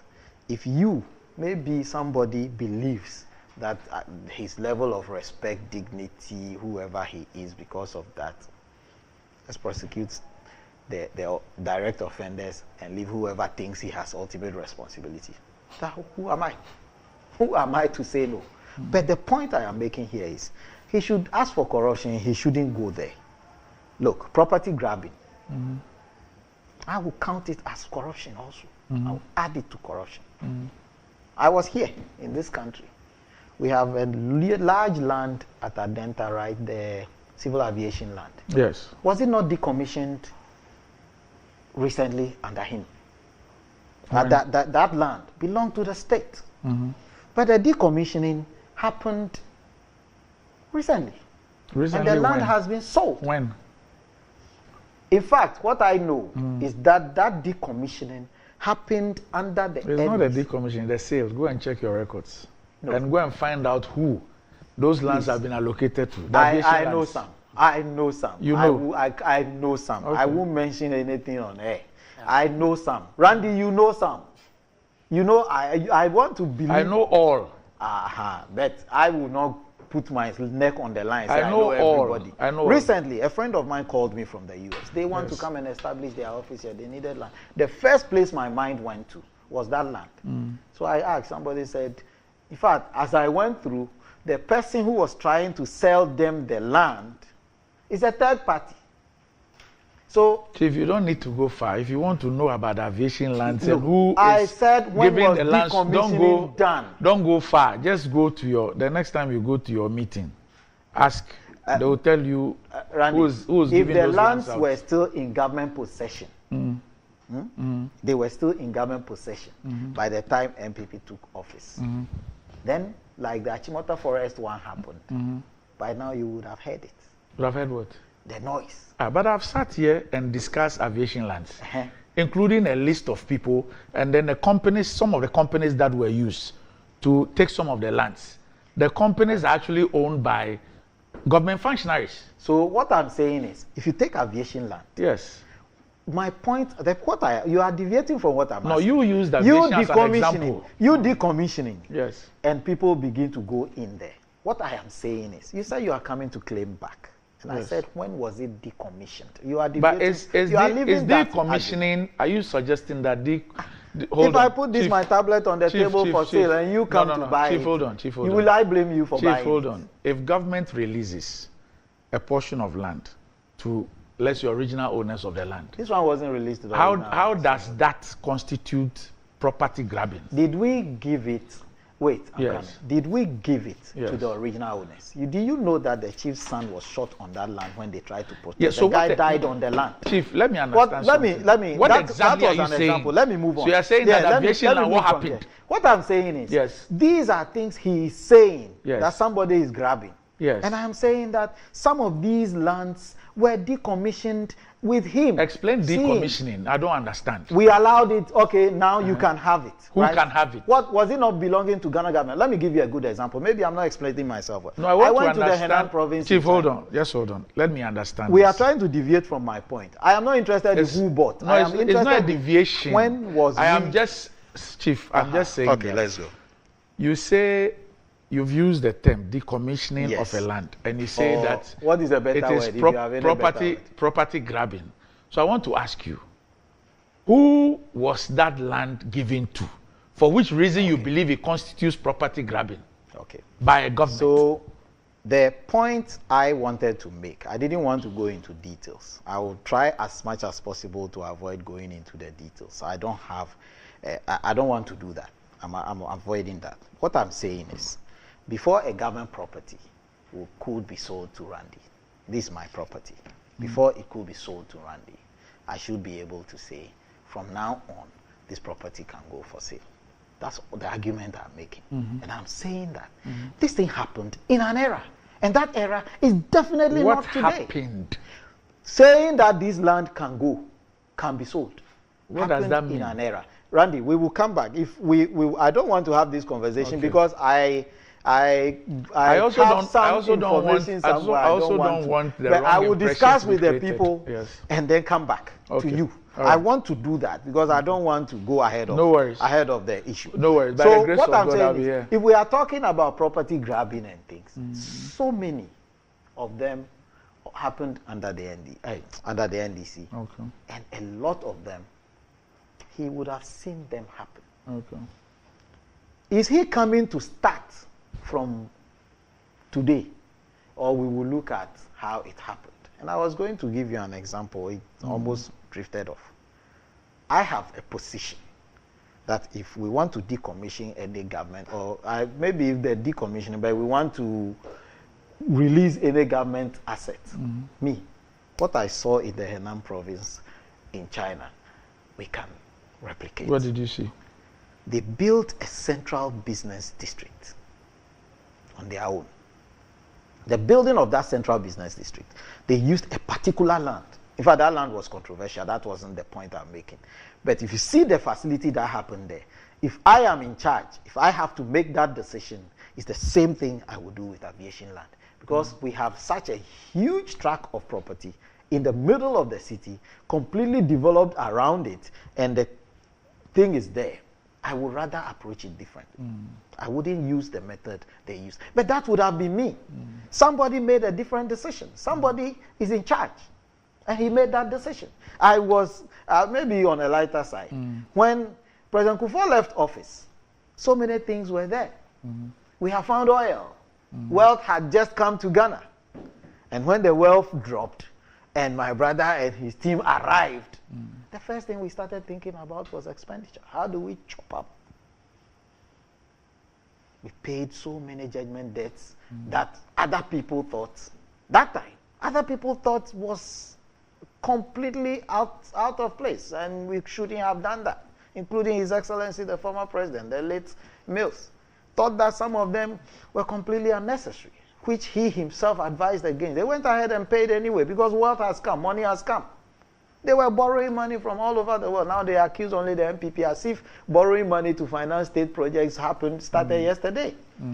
They were borrowing from all over the world at ridiculous interest rates. He mentioned the management of the economy. He should go and check. Ask Setekwe. He will tell you that they were borrowing at crazy interest rates because the junk status you are saying the economy is now, you had a worse one. To the extent that you started saying that you chewed all the meat. And Randy doesn't want me to say that. But I have said it. You chew all the meat. Actually, the meat was finished. That was the only reason why the poor young man in the village, whose mother struggled that he should go to. I went to training college, and we used to call it stepping stone.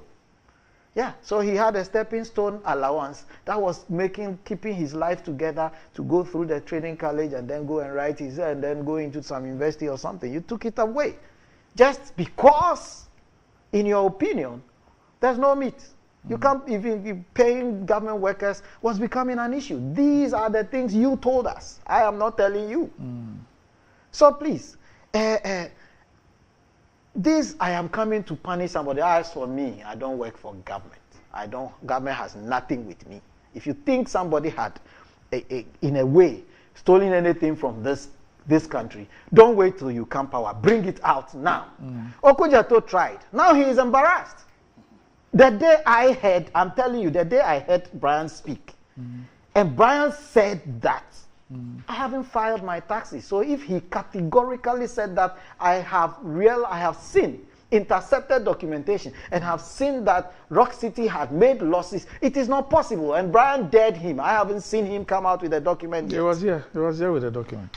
With which document? From GRA. Yes, he was here. Saying that that proves that. He was here with a Japanese. So has he gone for his hotel? Oh, he says he doesn't need it. He doesn't need it. He was here with Japan. Let me tell you, it is just to prove a point. Oh, you have forgotten Kwasi Abinti something. Yeah, but it is for the bragging right. It is. I have dared you, Randy, that if 1, 2, 3, 4, 5. Chief, I am just telling you that where you saw Okujeto make those claims, he came to sit here and he put out the information. And you verified it, and it was accurate. I'm saying that he's put out that information. Japamesa was here. This is for me. Randy says it is for him. Yes. And then you brought some receipts to show the people of Ghana that this thing belongs to me. You don't want me to verify the receipt and then come and say that, okay, maybe I bought mine from something and this receipt is coming from. You don't want me to verify. What I am saying, I am speaking to what I heard them say. No, I would have been happy if the Kwasiabinti thing happened. I don't know why I only gave you the information because you so said let me move on. We come to free SHS. He was responded to. He hasn't come out again. And I sat here. He brought you something. Chief, I sat here when he came back. It is only right and proper that I inform you that he came to contrary say something. to what you are saying, he has come up to say something with some documents from the GRA. And you couldn't tell me whether they were the authentic ones and he had filed. Okay, so let's leave it there. If he feels he is right, he should take Brian on as an individual because he's put the thing in the public domain. That's all I want to say. But on free SHS, His Excellency, the former president, said, I will not cancel it. And I have said it everywhere. It will be too suicidal for anybody, even the devil himself, to come and say, free SHS from tomorrow morning. We are going back to the old one. I'm telling you, the number of people who are benefiting from this program, I don't want to believe Phyllis will advise His Excellency, the former president, to come and say tomorrow that he has cancelled it. But me, what I'm saying, his statement, one, that if he has 2 billion, he will not use it to finance a project like free SHS. Don't tell me to quote. I believe we all understand this. If you have 2 billion, you will not use it to finance free SHS. 2 billion a year. Let me give you the analysis I always do. We need 2 billion a year, according to him. In fact, in the 4 years of their government, between 2012 and 2016, he needed only 1.3 billion Ghana cedis to complete his e-blocks that I just referenced. According to Okujeto Sami, we need 6.5 million each. And we are building 200. Basic mathematics, class 1-1. 200 times 6.5. And it gives me approximately 1.3 billion. Whatever will be added. If in 4 years we couldn't raise 1.3 billion to complete 200 buildings. When His Excellency, the former president, told us that he will not push 2 billion into, in my words, quote and unquote, education. Educating the poor man's child and the rich man's child alike. If he tells me that, I will believe him. He didn't raise 1.3 billion to complete his 200 buildings. In 4 years, that if you divide this by 4, he needs, let's say, some 300 and something million a year. If he couldn't raise 300 and something million a year to complete his buildings. If he tells me he will not push 2 billion into that same sector, is that what he said, Ernest? That's what I heard him say. Unless you that he won't put 1.3 billion the in video education. I have listened to. No. I said that's why I put that one. I said that is my statement. But what he said is in the free SHS. Yes. If he has 2 billion, he has a better place to put it. Yes. And you think when he comes back, the narrative will change? Or maybe he has gone to think about it, and now if he has 2 billion a year, he will push. That means in 4 years he needs 8 billion, assuming that all other factors remain constant. He needs 8 billion. He couldn't raise 1.4 billion, 1.3 billion in 4 years. To do How what? is he to finance his own flagship program, EAT blocks, 200 EAT blocks? Are you aware of how much he spent? I'm quoting Samuel. Just hold on. Are you aware of how much he Deputy spent Minister with respect to infrastructure in education? Oh, we are talking about his flagship program. If anybody hold me, whose flagship program? Was the E-blocks not when His Excellency Nanado was talking about going for free SHS? His vision, His Excellency the former president's vision, was that he will build schools first. He will create infrastructure first before he creates access. And both of you just spoke to that. Did Nana Akufo-Addo tell us that he will build 350 SHSs? Did he tell us that? Randy, you're asking me this question again. I think we have gone past this. No, did he? Let me put that one aside. It will take me off. You and I have addressed this already. Did he? I didn't hear him say, but you told me he said. And Nana Kumia confirmed that he said, and Nana Kumia quoted. That's what you. So he did. So I didn't hear him say. No, you didn't hear him. Randy, You have said that Nana Kumia confirmed. Yes. So he said it. Do you want to believe? Yes. Have you seen the tracker before? Which tracker? The performance tracker the MPP put out there. Yes. Have you checked the number of schools built before? No, have you checked before? Forget about. Don't listen to Phyllis. What's the point that you're driving at? I asked you a specific question. You might not have built 300 and you said 300 and how many schools? 50. You might not have put 350 secondary schools around. But I think over 58 or so is on that. I've forgotten the exact, but I think over 58 is on the tracker of their E-blocks were completed, more than they did in 4 years. Number two, the education infrastructure I said your production team should put there. The STEM schools, the secondary schools, the dormitories that have been built there. So the MPP had invested heavily in education, and I can say on authority, I wish you have that video to show to people. And next week I will bring video? The Ministry of Education information that I was asking that you put there. So go and see the infrastructure that has been built in the schools. How many dormitories are there? How many 6 classroom blocks are there? They are there. They are on the tracker. I just don't want to derail myself because I have one more point to deal with. Okay. So the point I am saying is, the point I am making is that in the education sector, MPP has done unprecedented, I want to borrow the NDC word, they love that word, investment in this sector. Besides Nanado specifically, he also had a vision. His vision is to create access and pay Ghanaian children who are in SS school fees. Difficult as it is, as you are claiming, he is doing it. 2 billion a year. He is doing it. Now, somebody was to raise 1.3 billion in 4 years. He couldn't. That is the person who says, stop, don't follow the MPP. The educational track record is bad. 1.3 billion to do what? To build his E-blocks. That is his vision. What was his main project in 2012? Randy, maybe you can help me. I don't have visibility on everything, so you can help me. What was His Excellency John? Phyllis is here. What was His Excellency John Dramani Mahama's vision?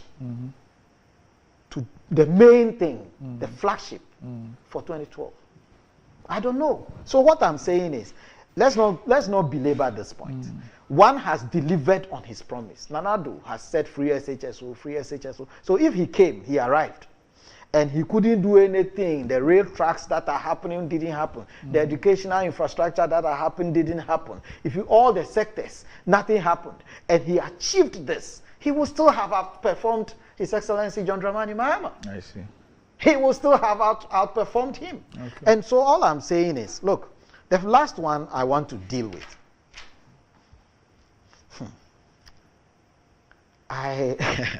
This one I get worried. That's okay. I've been engaging him. So, yes. His Excellency Bawumia. And I'll quote again what I said in my introduction. His Excellency, the former president, still wants Ghanaians to believe that he is new on the political stage. So, His Excellency Dr. Mahmoud Bawumia is providing us solutions. He's not saying, I am going to chase ghosts. He is saying, when I come, our electricity, and I've always given this history, that no president, after Kwame Nkrumah built Akosobo Dam, I think a Champon or somebody commissioned Bond Dam, right, which was a Champon, which was put into operation by His Excellency Jerry John Rawlings. Jerry John Rawlings commissioned Tiko, Abuadi, and Abuadi was helping us. Then His Excellency Kufuor came. There was a challenge. Then he brought the Tema, your so-called, the one you referenced the last time as toy generators, the caterpillar generators. And then he committed. Which ones? The one Rekubrobe. Oh, the VRA I don't one. want us to be going back to these states. Okay. And then we went for Bui, right? And then after them, we have always provided some form of solution. Then His Excellency John Dramani Mahama came with these our troublesome signings, and we were happy. We were signing. Then the MPP came. Power is stable. What were you celebrating in Kumasi recently? I don't want to go there. Randy, why do you always want to knock me off my feet? Oh, no. I can defend it. I can speak to it. Okay. What we are defending, I will send you a video. Listen to the video, and then you conclude. Okay, because when the thing arrived in Tema, I don't want to go there. Let me finish. His Excellency Dr. Mahmoud Bawumia had seen that we are in a new age. Technology had evolved. And so we had hydro. We moved to thermal. Now what is in vogue? That is solar. So Ghanaians, I am going to ensure that if you vote for me, we are going to have 2,000 megawatts of power from solar. Have you seen what is happening at Bui? The solar plant. Is it helping? If it is helping, then His Excellency Dr. Mahmoud Bawumia says that I'm going to make it bigger. As somebody will put it, I'm going to big it. And then, so we have now, this is a vision. We have done hydro. Hydro, our water is not very reliable. We went thermal. Now we are going solar, which is the new way. And let me tell you, if you understand what he is talking about, where Randy will be using solar and will have his ECG, and if your solar is enough and you have some left, it will go back to the grid and comes to reduce your ECG. This is happening elsewhere. He said that is what I think the solution will be. That's happening in Ghana today. Yes, it's happening. And he said, that's why I just referenced the Bui one. And there are individuals doing it. Yes. Yes, so Randy can do it. You have it. Somebody can do it. He has it. We are going to put it on the states so that the state too will do it. So that the cannot haves can have the state one. The can haves can have their private one. I don't have a problem with that. Right. So this energy is going to happen. I wrote this down because he made reference to ExxonMobil and things. Look, whether you like it or not, this is where we are now. And when the new government comes to office in 2025, we are going to have a new direction in terms of energy. So don't worry. We will continue taking our oil and selling it, taking the gas, but we have also got a new vision. He mentioned the taxes. Bawumia has given you a simple solution. Which one? Tell me. He has forgotten. No, I want you to help Tell me. Me too, I have forgotten. Flat rate, of course. Flat rate. He gives everybody, he gives the flat rate. He said he's going to give a tax amnesty. We are going to work on these things. These are things that are practical. Not to tell me that we are going to bring a lion and an elephant to come and rear and go and sell and call it 24-hour economy or wache. The wache or wache sellers. I started buying extra so many years now. Nobody tells extra to close. You go there 12, you get mewa. You want bus to Kumasi, you will get. If we have to, I don't have a problem with anybody's policy. That's what you think will help. When they came, one of the policies I just told you, one of the policies was to pay judgment debt. And if possible, quote and unquote, this is my word. Maybe go and take your cut. That is, and they paid. They paid their So if that's his policy, he followed it to the letter. People were now grabbing left, right, center. If he believes that that's what he wants to do, fine. But in my opinion, the way to go is the new way. The youth, we are going to train them, give them skills. STEM will give those people, some people, the coding is coming. We are creating jobs. You see, Dr. Bamian said something in his 70-point agenda. That agenda. Pardon me. Hi, you want... Phyllis, you were speaking. I was just writing. I was writing as if I'm writing a new book. Looking for Alawa. Repeat it. You even What is his problem? I don't have a problem. Go ahead.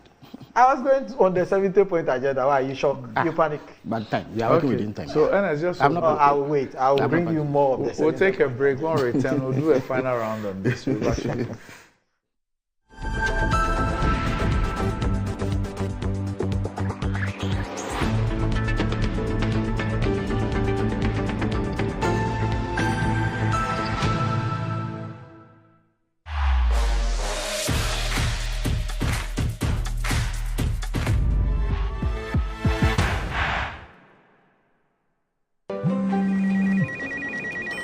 She's coming.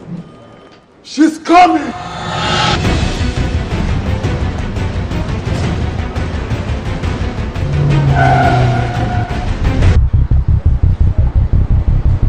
Oh, it's in. Red Hour receipt now!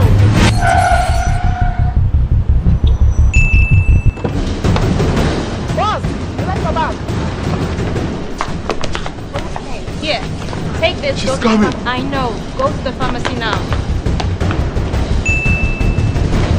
She's coming. Oh.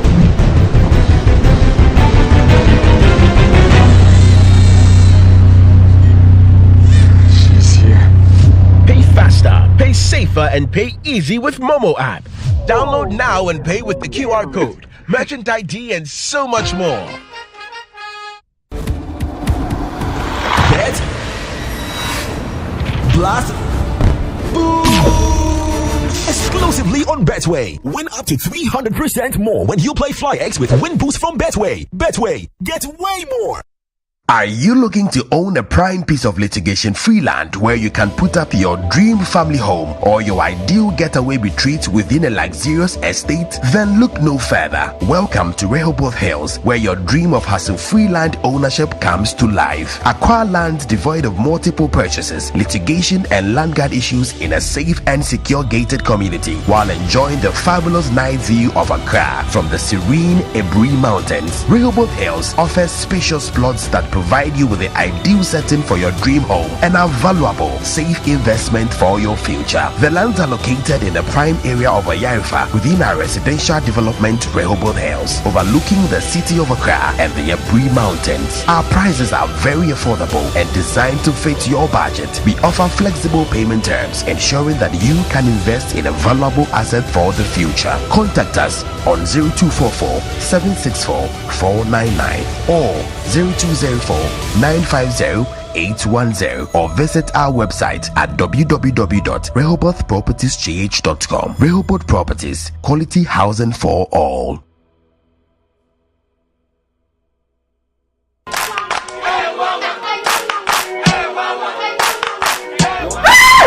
Mother Papa is working. Bar Herbal Hospital. Specialists in every kind of bone disease. Bar Herbal Hospital. Baby, a son with beer.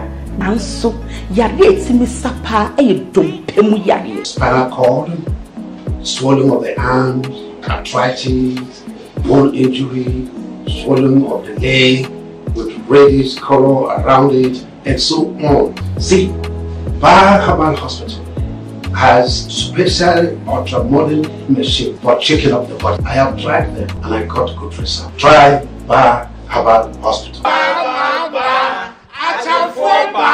The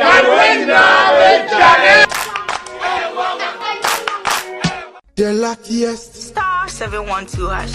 Luck is everywhere. For everyone. Luck, it's a missing opportunity to be the luckiest. It's time to put some smile on your face. Still asking what luck means? At Luckiest, we believe it's more than just chance. It's joy waiting to happen. Let's go. Dial star 712 hash. Now pass one tickets not as a group, individual and as a community. Now participating in the Luckiest from the 1st of July 2024. Grand draw near 30th November 2024. Luck is everywhere with the Luckiest. The Luckiest is regulated by the NLA on the Caritas platform and is not for persons below 18 years. Terms and conditions apply.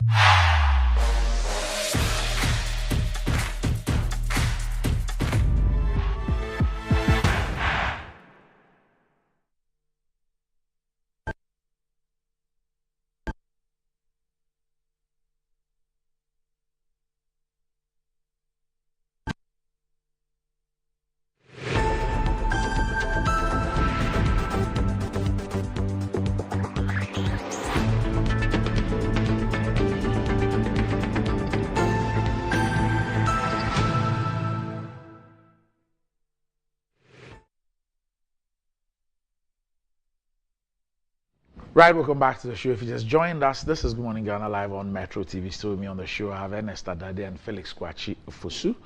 But I also cool. The Akosombo dam be big, but Betway's cash will be bigger. Betway is giving you more control over every thrilling bet you place. Enjoy the biggest and most reliable cash out in Ghana on Betway without any hassle. Sign up today at betway.com.gh. Terms and conditions apply. It's not for persons under 18 and is regulated by the Gaming Commission of Ghana. Betway, get way more. And Blue Jeans energy drink has been on the Ghanaian market for over 20 years. We already know what it does for the body. It contains vitamins and nutrients like vitamin B2, B3, B6, B12, as well as taurine and guarana, which are known to boost your strength and energy, as well as promote high performance and endurance. Blue Jeans energy drink has been tested and tried. It's indeed the best. Blue Jeans energy drink is for bold and active men and women. So go on, grab a cold can and power your day. It's in shops nationwide, and you can reach Budget Cash and Carry Limited on 0208 128 0055001 Felix, let's wrap up on this. Let's try and see if we can do 10 minutes each. Okay, I will try to squeeze it. You see, Randy, you know, I will start from where my brother ended. This attempt to sell some supposed new vision from Bawumia. You see, the man has no credibility. He cannot be believed. The overwhelming perception about him is that he is someone from whose tongue lies fall rapidly like a machine gun. Lies. No credibility, no believability. Randy, oh, but my brother, I kept quiet when you were speaking. I kept quiet when you were speaking. It's not fair. You see, I made so many statements. Randy, forgive me. Please. But I made so many statements without being derogatory. I have not derogated. If you say something that is not true. But if you tell him he is... Listen, Randy, there's a difference between calling you a liar and saying you have said something. You see, I've said so many things. I never went... You see, I was never derogatory. This strategy that you have, you've been told that when you come about me and criticize this from the show, you must fight. You know that after he speaks, you'll be speaking.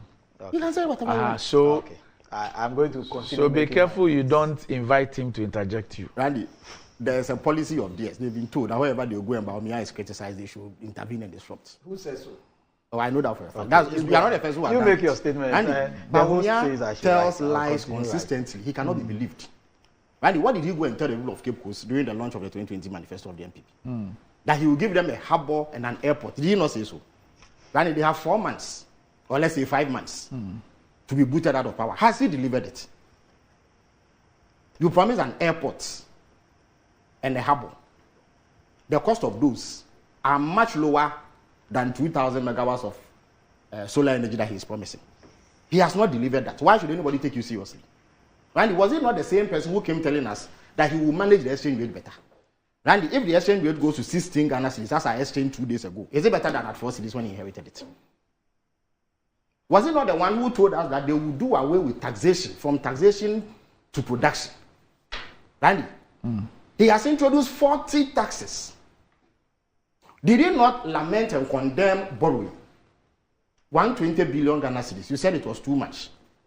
Today, even after you suspended paying your debts, you owe close to 700 billion Ghana cedis. 700 billion Ghana cedis.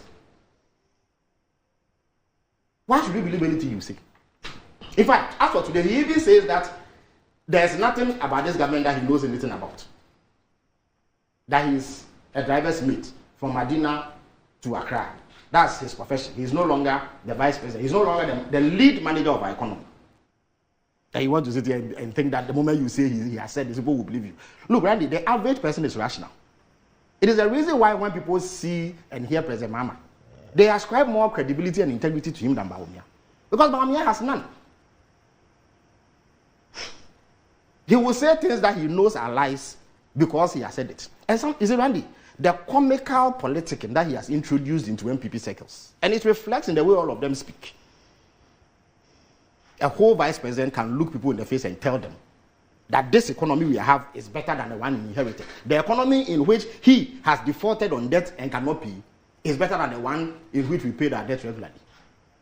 And this is a person that wants to be taken seriously. No wonder when he goes on campaign platform, it's only comical offbeat dancing that he engages in. And when you say this, you've not delegated him. I have defined his character over the period. When you lie to me, I have a right to point it out. When you tell me you will build an airport and you don't do it, you have lied to me.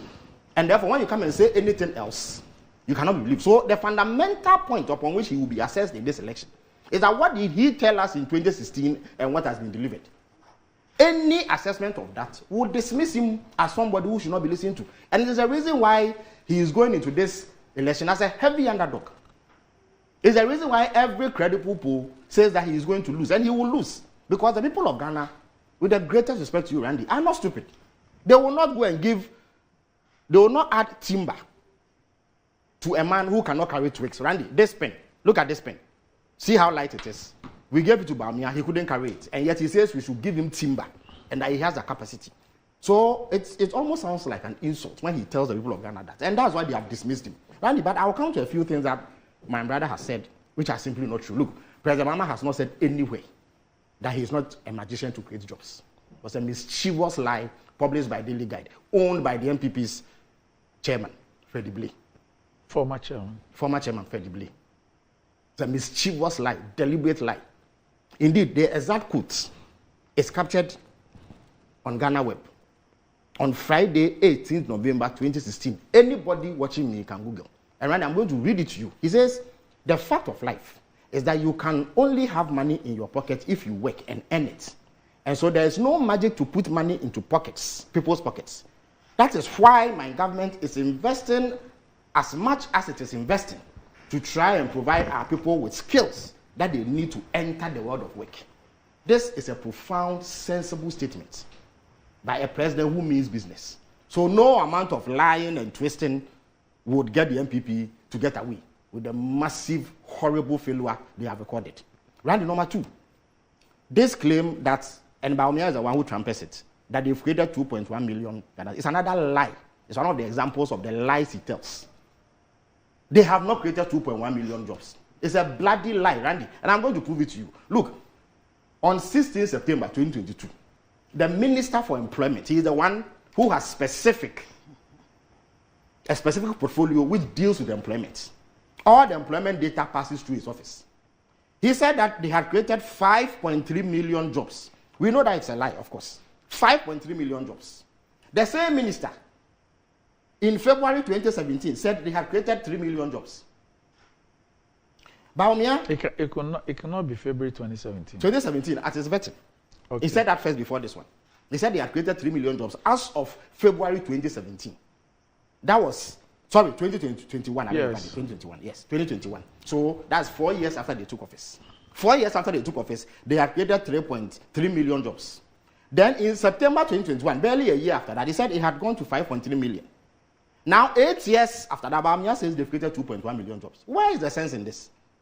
They are telling cock and bull stories in order to deceive the people of Ghana. Randy, if they had done that, there would be no employment in Ghana, as I speak to you, unemployment in Ghana. Because in the same period, the Ghana Statistical Service has published that when they did a head count of Ghanaians, those who did not have jobs, it was 1.5 million.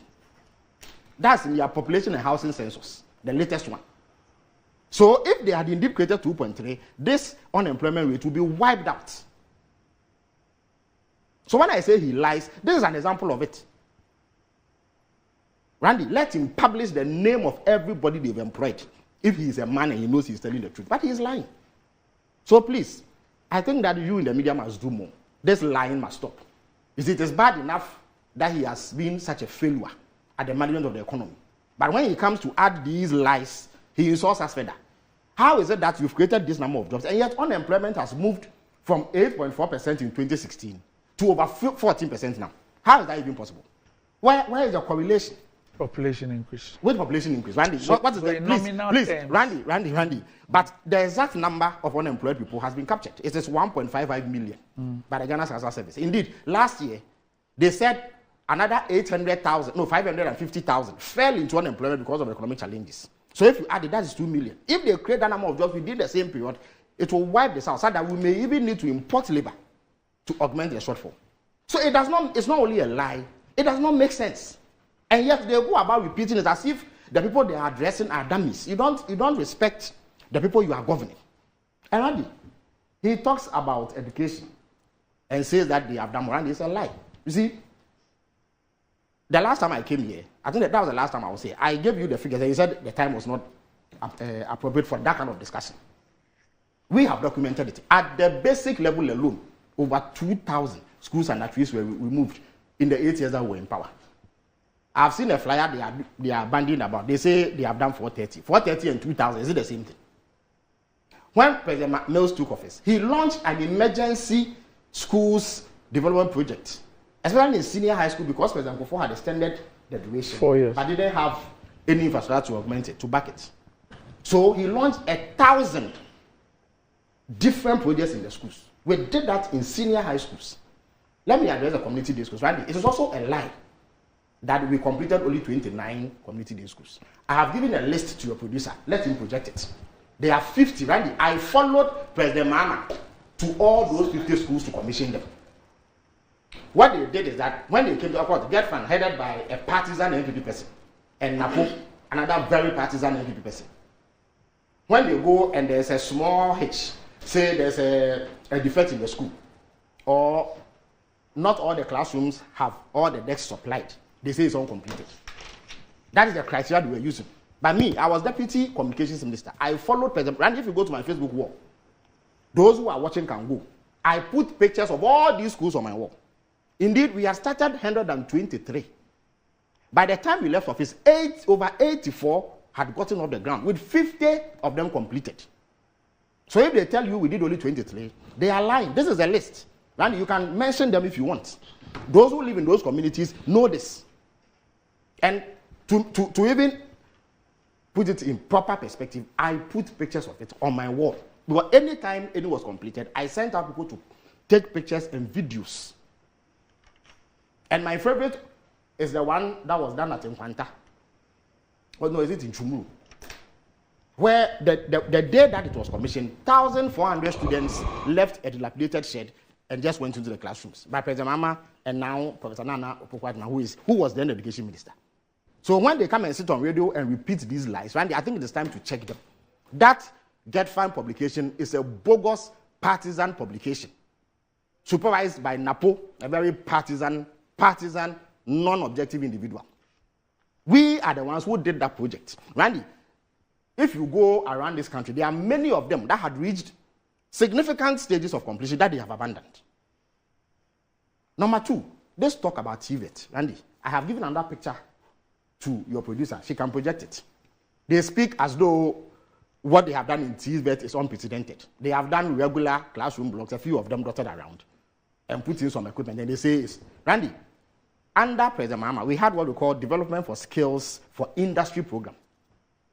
This, what you are seeing on your screen now, is the new campus of the Accra Technical University at a place called Mpehuansem. It's around Pokwasi also. Well, okay, maybe around that place. That is the new. This one is, please.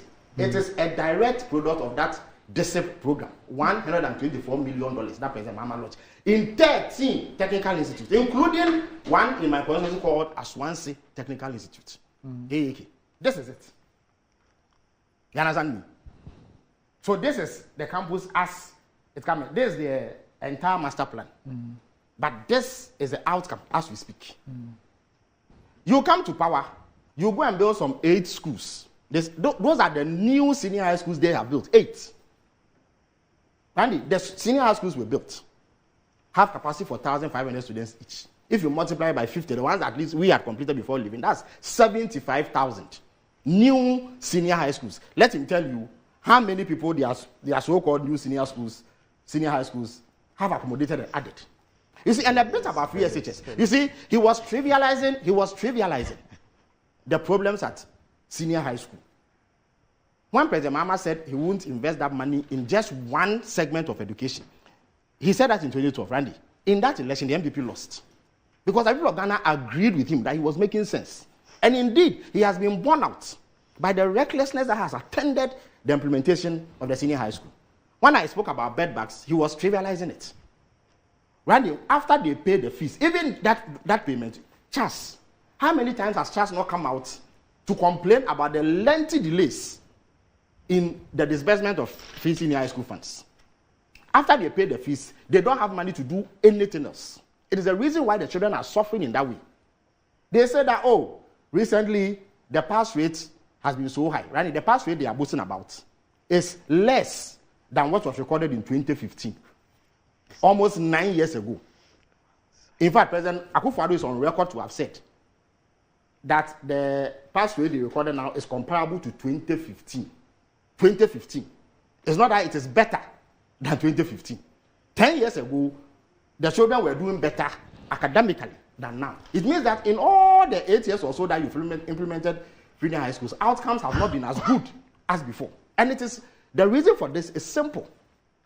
Andy, you go to Cape Coast, and you will, all of us boast that we have elite senior high schools, right? Elite. And go and look at the conditions under which they sleep. I told you that one of them, they couldn't find 1,000 cedis to buy electricity for dormitories. And they went out begging parents and benevolent entities to come to their aid. So after you pay the fees of the children, you can't even afford 1,000 because you have not planned.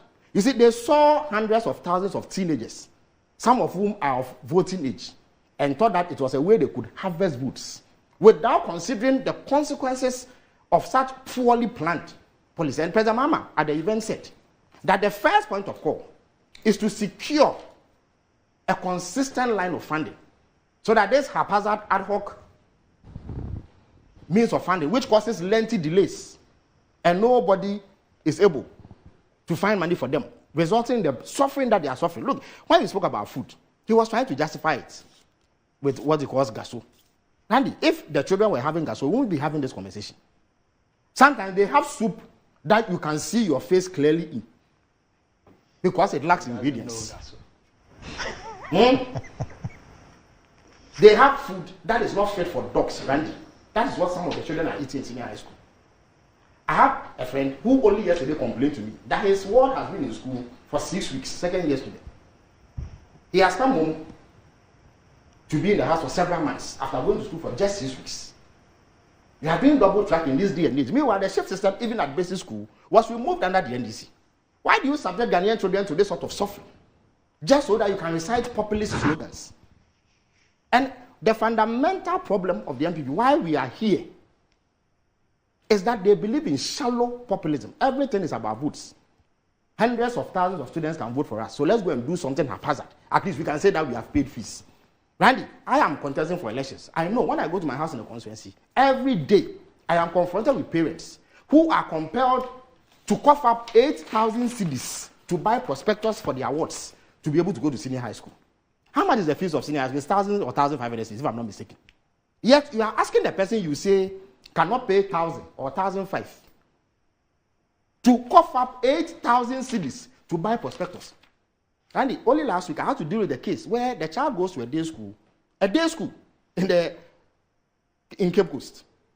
For 1 week, the girl has been sitting at home because the parents cannot fund transportation. They say that there was a shortfall of 100,000 in terms of the number of children who could go to school. They said up to about 100,000 people could not go to school at the time that free SHS was not there. Randy, only last week, Education Watch has published that their research shows that there are over 130,000 students who have not been able to go to SHS because they could not afford. Their parents could not afford the prospectus and all the other things that they are charged. So they turn policy on its head. The policy is not informed by the welfare, the future, and well-being of the children. It is informed by shallow politicking, empty sloganeering led by Bawumia. Policies that make no sense, except that you can recite slogans to earn votes. Let me come to the roundup. Randy, he spoke for about an hour. He spoke about an hour. No, we're wrapping up on this. Randy, so just round up for me. Yes. Again, corruption, the grabbing of state property. Randy, look at the state of corruption. I spoke to you about how horrible it is that a minister of state, that he was seeking to defend that. You think that there's any serious jurisdiction where they will allow this? A minister of state is grabbing state property overnight. Suddenly, overnight, you've come into work. You can grab state property like that. Which one? Why? The hotels that they are buying, is it not essentially state property? Senate, what is it? Senate is a private organization. And you are happy to defend this. You are happy to defend this kind of behavior. Now we've got to a juncture in our country where it is right for conflict of interest, abuse of power. If Brother Champon was not a government official, can he even come close to Senate hotels? If he was not a government official, Randy, if he was not in government, could he even have come close to a government hotel, let alone want to buy 4 or 6 at a go? And he's not even buying 1. He is buying 4 or 6 at a go. Why? Did you see all of them in opposition? The people who are flaunting wealth and are all over the place, claiming they have money. Didn't you see them in opposition? Randy Akufo-Addo, didn't you see him in opposition? Didn't you see him? Bahomyari, today, he has money to pay 80 million Ghana cedis to delegates to vote for him in primaries. Randy, he was a man condemning soul sourcing, was he not? He even said it was corruption. He becomes vice president, and his brother, Abraham Bawumia, is now the recipient of inflated sole source contracts. That's why I told you that he has no credibility and must be dismissed by the electorate. In opposition, he decried sole sourcing. He said that it was a source of corruption. And I can pull it for you from his Twitter handle. Today, his brother has become a contractor overnight and is getting inflated sole source contracts. He gets his payments first before anybody else under this government. So when Bawumia is able to cough up 80 million to pay delegates, you know exactly where the money comes from. You are fleecing the state. You flaunt corruption in our face. People who could hardly make ends meet suddenly have become wealthy overnight. Right? Don't you see the president's relatives? Look at the corruption in the energy sector that NAPO has supervised. Gensa, something is sold for 6 cedis. You want to sell it for 2 cedis so that the nation will incur loss, so that your friend can have that contract. Right? You know there's another one regarding electricity. See, in the same energy sector. You know, Gensa, they generate electricity from the gas they earn and then sell to the mines. Now they want to buy electricity from ECG streets and sell to the mines, as if ECG cannot sell electricity to the mines. But they want it at a completely knockdown rate, below the commercial rate, so they will make supernormal profit. And Bawumia and NAPO are supervising that. Was it not Bawumia who lowered the conditions precedent, which called for a bank guarantee in the PDS deal, and made it possible for people who did not have the capacity to earn leverage in ECG, make billions, run it down, live with the money, and have not refunded it. And because of that, we lost the Millennium Challenge account. So the corruption, Randy Akufo-Addo, was he not the one behind the miscellaneous deal? A Mary that we were going to get for $1 in 2 years' time. They wanted to renew you for $1 billion under shady circumstances. When they were caught red-handed, the excuse was that Akufo-Addo was on away. Meanwhile, it was his executive secretary who signed the letter to Parliament. The moving Pina scandal. Randy, are there not certified visa fraudsters in this government? You are in the sporting fraternity. Did people not go and pose like sports journalists like yourself in Australia, sent there by government officials? The president says that he has asked the CID to look into it. On the eve of an MPP conference where people in the Volta region make a bit of noise, he says that the person who was accused was not the one who orchestrated it. Yes, but he won't tell us who orchestrated it. Randy, he speaks about judgment debts. You see, Randy, this government, have they not incurred a $170 million judgment debt that must be paid? And if you have $170 million to pay, why won't you budget for it? Yet they said that the NEC had a budget line for judgment debt, so it is wrong. You see, that's why I spoke about comical politicking. Shallow politicking. They say things that make no sense. Randy, that $170 million that they are supposed to pay to GP, CG, 170 million. If they have to spend 170 million, will it not go into the budget of the government of Ghana? Randy, yes or no? Yes. So if it goes there, does that mean that they have done any wrong? Oh, I beg your pardon. Randy, if it goes there, does that mean that they have done wrong by merely budgeting? Forget about the fact that they have caused loss. And people like Ofedami and Co will also answer for it. But the very fact that you have that debt on your head, you must budget for it. So we had a debt with CP, which we needed to pay, and so you make a budget for. And because it was in a budget, they say we have put judgment debts in a budget. So that was wrong. Shallow politicking. Politicking that has no respect for people's sensibilities. Andy, look at the economy as we speak. How can anybody look at this economy and go and vote for Bawumia? And you end on that. How can anybody look at this economy and go and vote for Bawumia? Look at the exchange rate now. Look at what it is doing to Ghanaian businesses. Randy, for the first time in our history, people who have taken their hard-earned money and given to governments in the form of bonds have been told that they will not be paid because government doesn't have money. It's not that they have the money and they won't pay. They don't have it. So 1.3 million of such people have had to go into poverty. Pensioners, Randy, pensioners, people who have served this country and have gone on pension, they have to go and pick it at the finance ministry. Even then, they have not received their money. Only last week, they reactivated the picketing again because I heard them issuing ultimatums to the finance ministry. When you run down an economy like this, who should tolerate you on any ballot paper? Who should tolerate you on a ballot paper? When there is a man, President Mahama, who left a situation where he was able to pay bonds promptly. We didn't default on our debt. Our debt was within manageable limits. The exchange rate was under 4 cedis. So businessmen had a relatively better period. Now you have to pay 16 cedis for the same amount of dollar. And you tell them that is better. They should live with that. They should give you an opportunity. He speaks as if he's been on Pluto. He thinks that we don't have heads on. We are like headless chicken. We are working without a head. Okay. Andy, we are working without a head. So the man who has rigged this distraction on us, we should go and hand the country to him. Because he can come and tell us that he doesn't know anything about anything. In the same breath, Randy, in one breath, they say that he has launched 34 policies. Of course, many of them are comical. You don't have time, so I would have demolished almost all of them. Okay? It's a huge joke. Yeah, Randy, but let us assume that even it is true. The person who doesn't have any power, any authority, can't do anything. He's only a mate. He's a decorative piece at the Flagstaff House. He's an inanimate object. That's nothing. He is no better than the furniture in his office. He can move 34 policies, but the one that matters the most, inflation, and he went to 54%. Hyperinflation, exchange rates, interest rates are now hovering between 40 and 50% for businesses. The debt repayment, these things that matter to us, he says, no, that one, he doesn't know anything about it. Right. Meanwhile, in the same government, the president went to praise you for being the one who was leading the economic management team and making gains. Right. So please, they must respect the people. But finally, Randy, if you are here, you are in Cape Coast listening to me, and Bamia tells you that when he becomes president, he will launch a new vision to bring 2,000 megawatts of solar energy.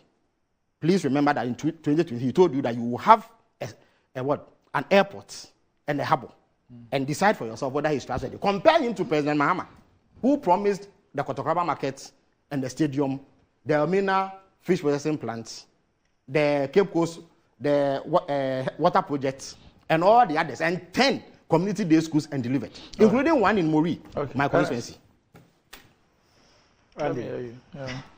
Listening to this will be the benediction. Sometimes could be very interesting. Okay. Very, very, very interesting. But let me start from one thing. You see, whenever I listen to him and his colleagues, they are so eloquent in speaking about these things which have no basis whatsoever.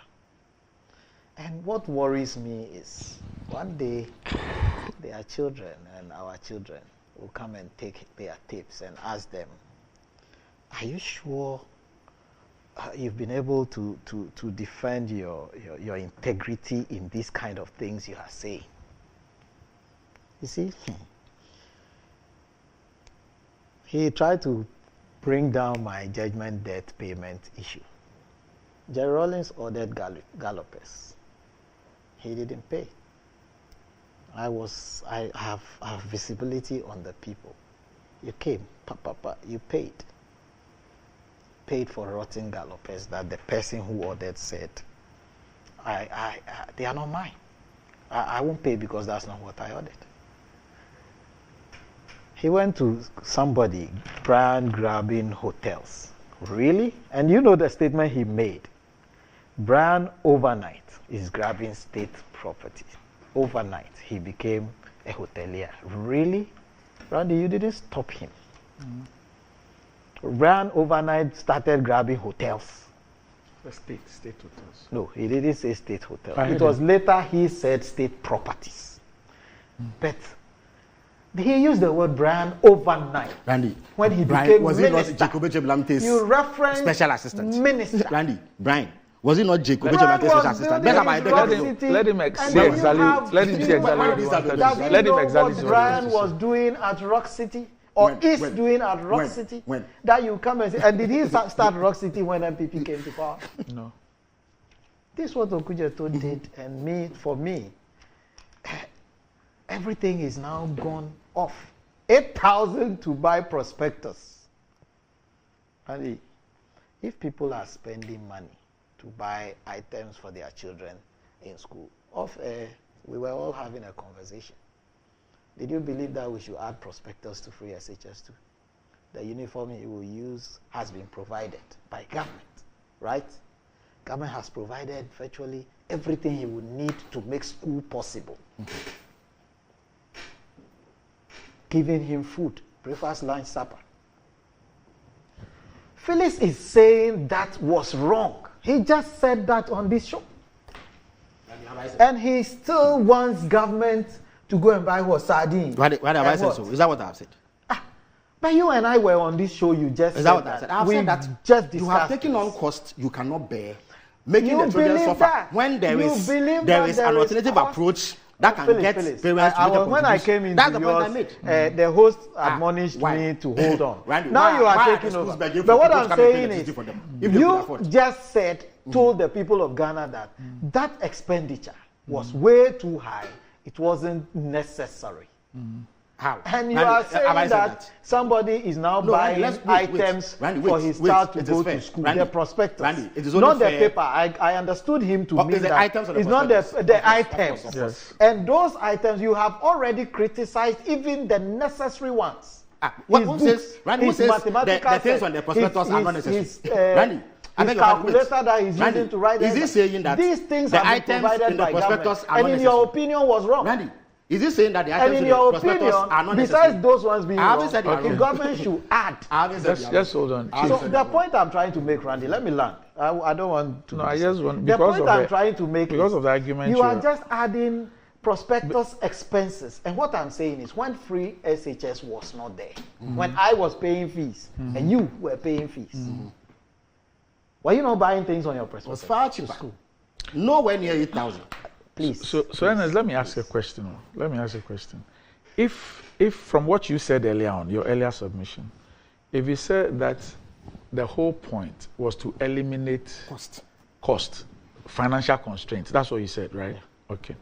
So if you have a situation where the costs associated with items on a prospectus are perhaps 3 or 4 times what government is absorbing as the cost, its cost component of a lot. My notes are many, so if you come in too many times, you are in government. I just want to understand. Okay. Yes. If you say that it is to eliminate the cost component and the prospectus, because I'm just looking on my phone and I see prospectus. This is even St. Peter's in Kwetia. Yeah.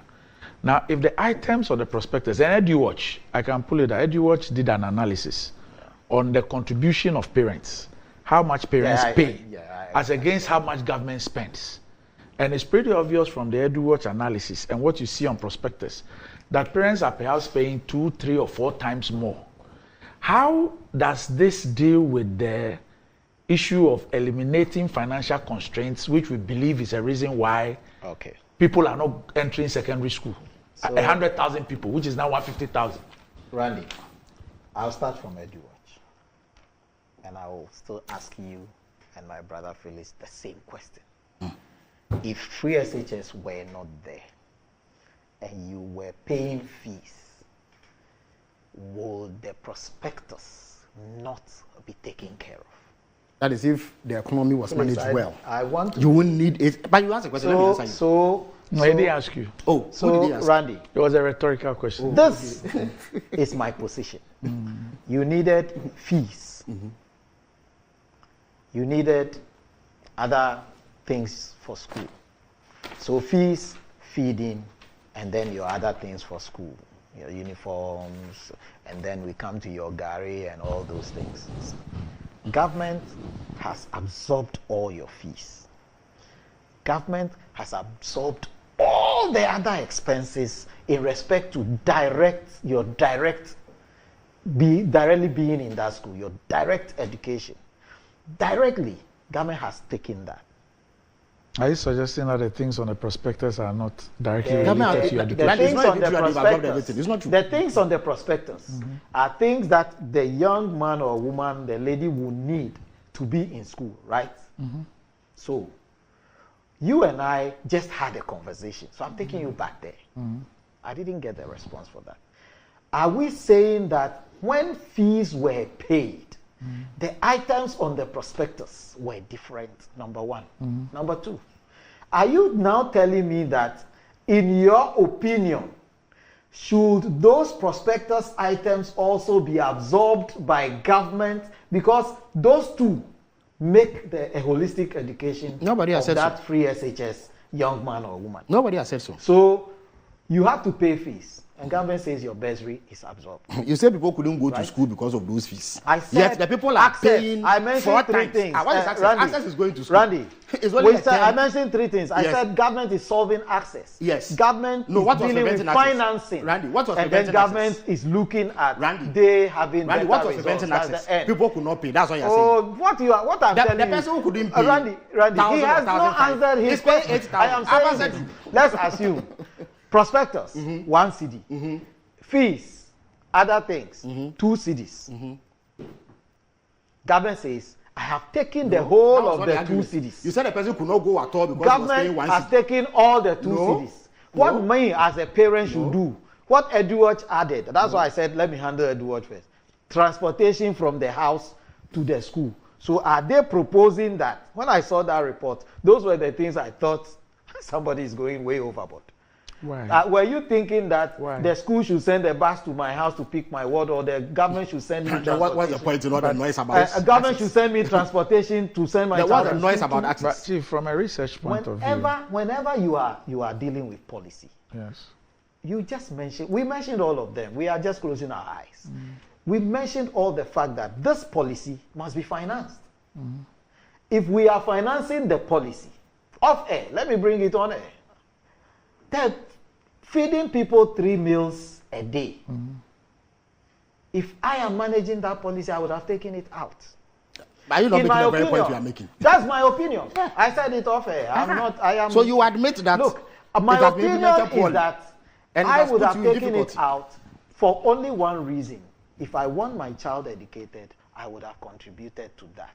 But you're saying there should be no contribution. Is that not what the argument has been made? His Excellency the President has his vision. Randy. And he is the one ruling. It's a vision that is causing problems. If my child can get food to eat and therefore we should take food out, is my belief. And Konofarata believes that he can pay fees, and that is his belief.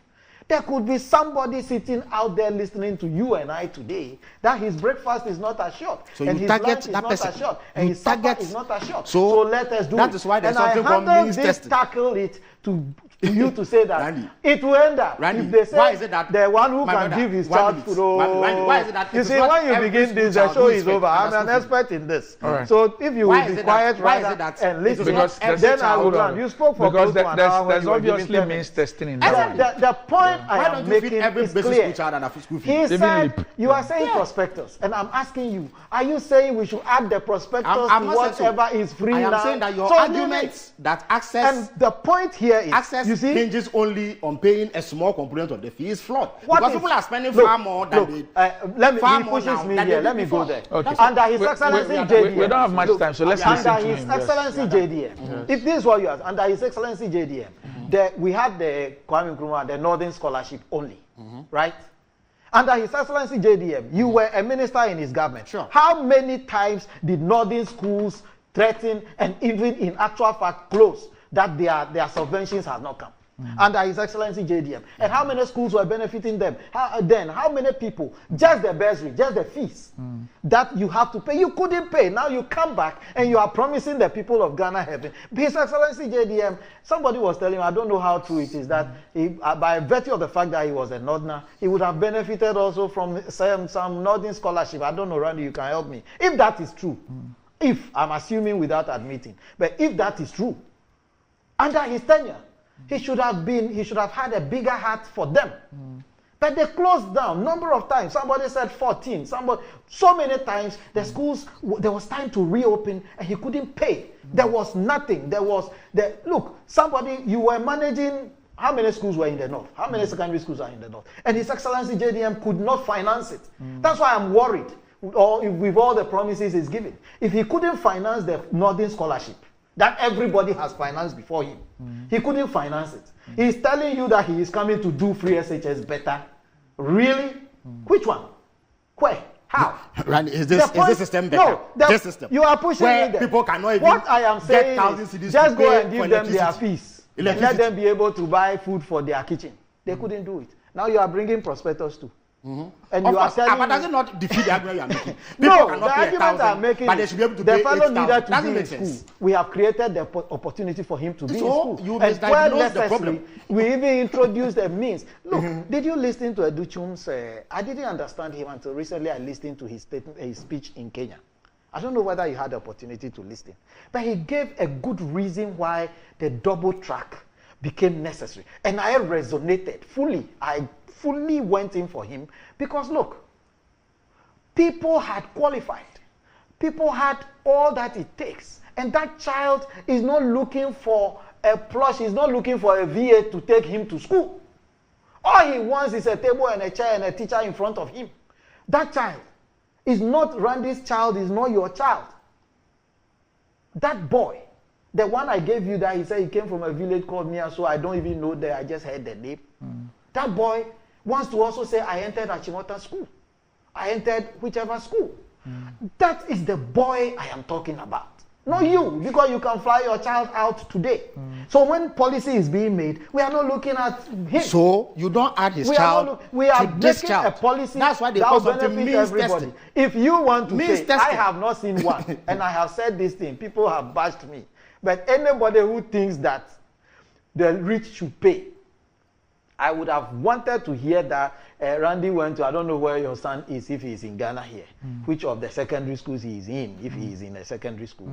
And then Randy walked there and say, me, Randy, this is my donation. 1 million Ghana cedis. Use it to do ABCD. Me, this is my donation. And so on and so forth. And then the people calling now, they will go and make a donation. And who will reject that donation? A lot of people do. Because the government says, I will take the fees. Let me tell you something. A lot of people do a lot of things for schools. Not necessarily because they have even their children there. Yes. No, Randy, we spoke about this. Okay. What I'm saying is because the fact that old school, when he mentioned this thing, I mentioned it to you that some places, the old school, all students are doing marvelously well. I have just mentioned it.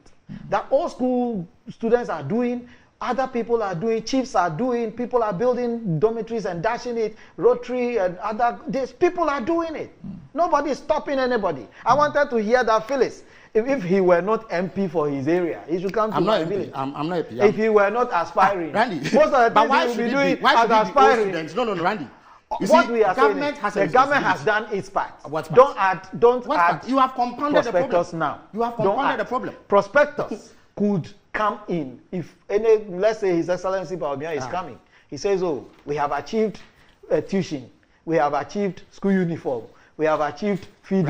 I want to add twigs. You want to add timber. I want to add. But you are saying it. I want to add prospectors. I have never said that would be that president's headache. Randy, I have never said what I'm saying is he shouldn't come and tell us that somebody is buying prospectus. He's buying things for his child to go to school. He's paying transfer. I said some of the things I heard in the Is that not the reality? Is transportation. Chief, I asked you. Research is even showed.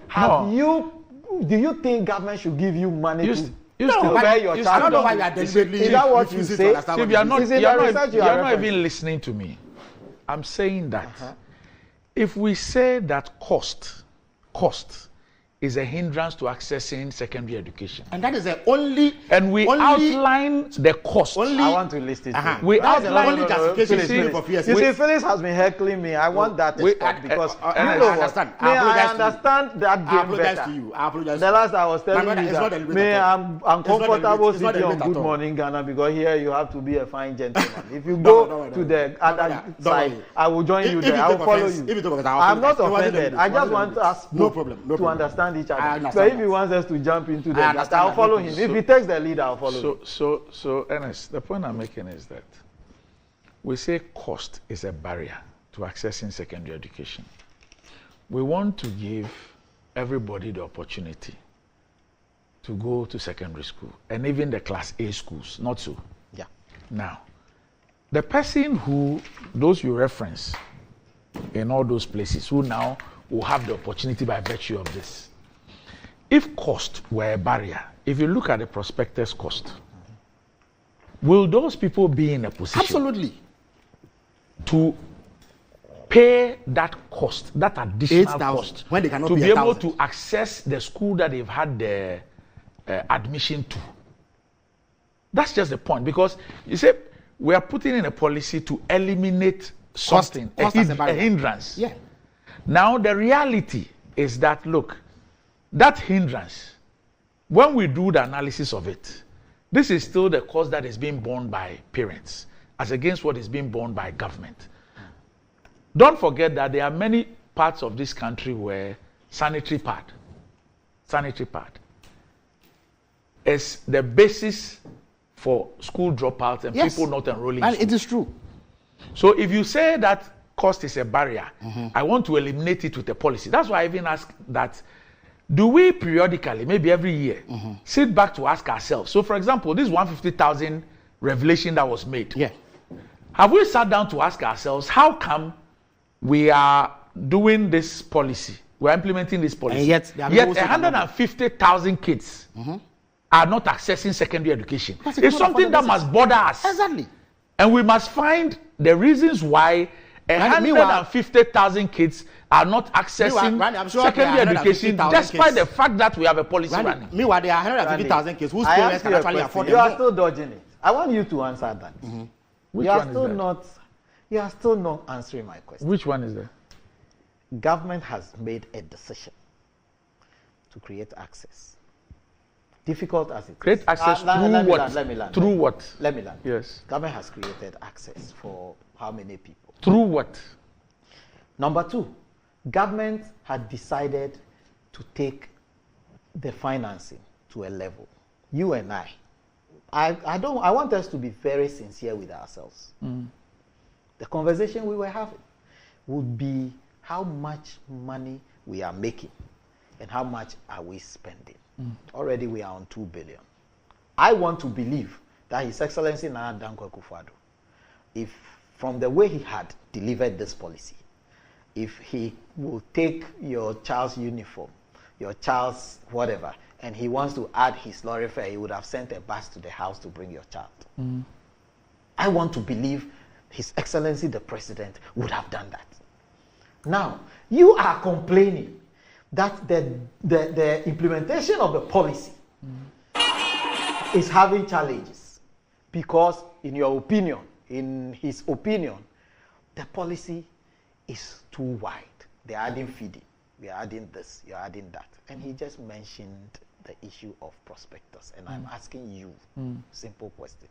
Are you saying we should go and add the prospectus? But I have because no it's I'm not asking you, I'm asking the host. Okay. We are saying, he just said the cost is heavy. Yes, very heavy. If the cost is very heavy, as he puts it, is he saying we should add the prospectus to it? If that is not what he No, that's what I'm saying.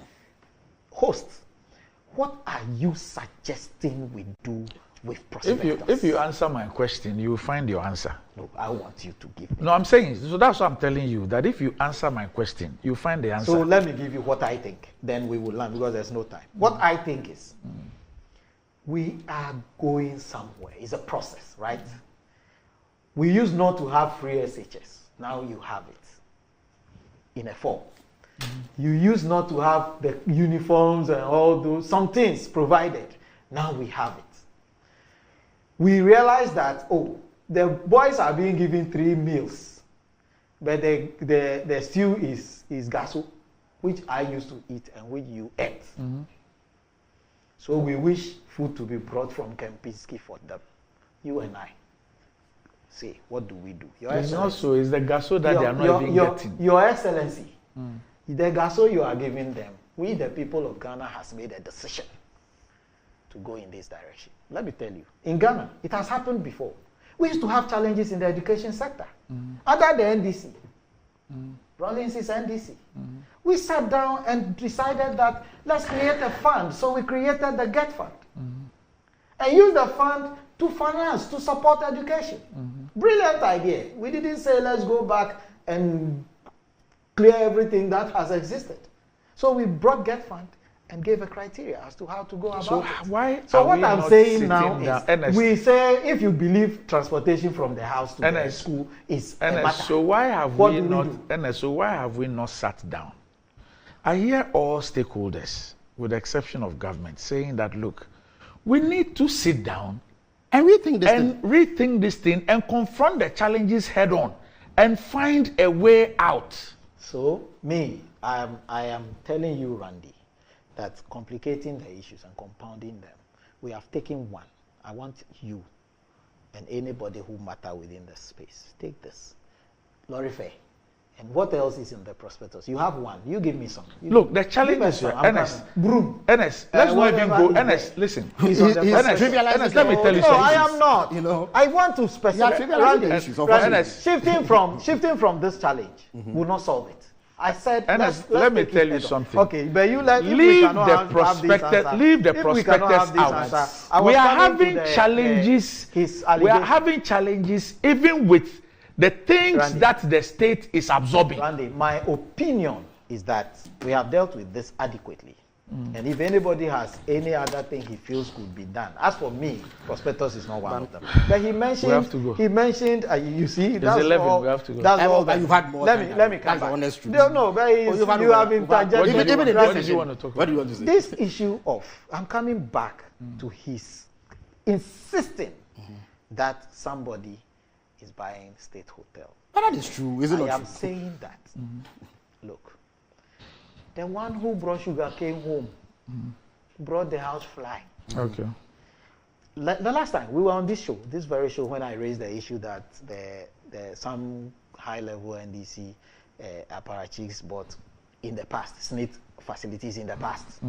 We were on this show when a message came and Sami was telling you that even the big man, the Honorable Ahoy said, his shares has even been diluted. But they bought it already. And what I'm saying is, trying to tell the people of Ghana that this thing started happening yesterday. I have always said it. So it's been happening for 1,000 years. I am not saying it is the right thing. But you can't come and tell me today that somebody you were buying, including His Excellency the former president. I didn't want to. I am very, very respectful of authority. He bought what? His Excellency the former president had put in a bid to take his own old facility. He wanted to continue staying there. Was it not true? No, but you is that buying an asset? No, I am not saying it's buying, but is it not a state property? So what I'm saying, if the Constitution, wait, let me learn. If the Constitution gives he the president, the former president, the right to the state giving him certain things, right? As part of his Article 7, whatever. Has President Kufuor been given the place to stay by the state or property? No. He was staying in a property. Yes. When he finished. Yes. He offered to continue to stay. Yes. When you and I heard that there were issues, even to the extent that there's the a letter. rumor came. Hold on. Please. There's a letter. I have 2 more things to do. There's a letter. Hold on. There is a letter. Not allowing me to. No, there is a letter. A letter in circulation signed by the Honorable Julius Debra. That is what everybody, including yourself, rely on. I'm sure you have it on your phone. I'm referencing him to something he said. No, so go and check that document. The document references a discussion, a meeting between the Honorable Osafo Mafu and Julius Debra over this issue. It was the state. Yes. It was the government, the president, the government, that asked the former president what his preference will be. And that is what led to the meeting of his chief of staff and the Honorable Osafo Mafu. And what was the outcome? They asked him what his preference would be. And what was his preference was that, well, if the state has no objection, he would like to stay where he's staying, because the state realized that he is somebody who did not believe in acquiring or taking state property. He didn't believe in it. What is acquisition about that?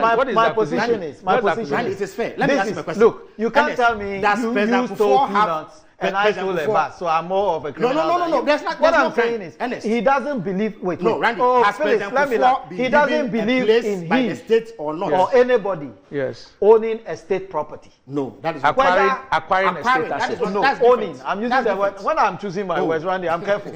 I said he doesn't believe anybody should own a state property. If you are referring to me. How? He doesn't believe anybody if you want to critique, if you want to critique what I have said, he doesn't believe anybody should take ex gratia today. Yes. He tells Baumia, go and do what you want to do tomorrow. Do yours today. Is he collecting ex gratia today?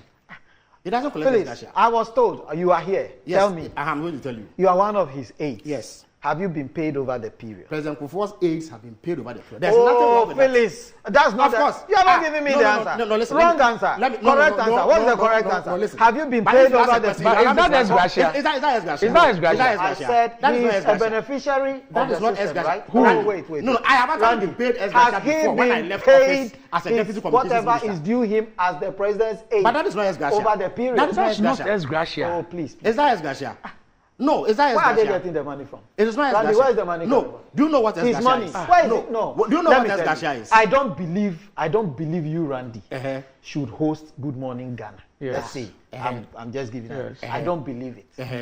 When you invite me to your show, I can tell whoever is inviting me that I don't believe Randy is qualified to host that show. And for that matter, what kind of analogy is this? I won't come. No. But if I come and sit in front of you and we have a conversation, you have messed up all the things I wanted to say. Look, you have messed up all we have, please. I don't believe what why am I sitting we have here people, with you having a show? People are watching. I like us to respect our audience. Exactly. Do you know what ex gratia is, Ernest? No. I said ex gratia.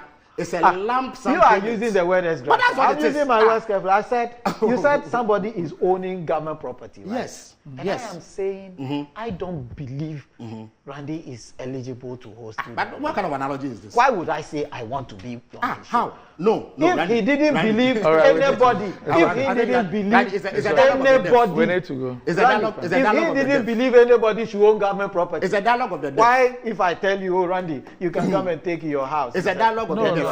You say okay? No. It's a dialogue of the deaf. No. I don't believe in it. Let's stay there. I don't believe in what? If I don't believe in owning government property, I don't believe in what? It's not about owning government property. I said owning government property. That's saying what? What is what? If government puts something on auction today, and you, as a private citizen, you go and bid and you buy it, is perfectly legitimate. What is not allowed is for government officials to use their position in government to influence the process. And what makes you think? What evidence do you have that he has used the power to influence it?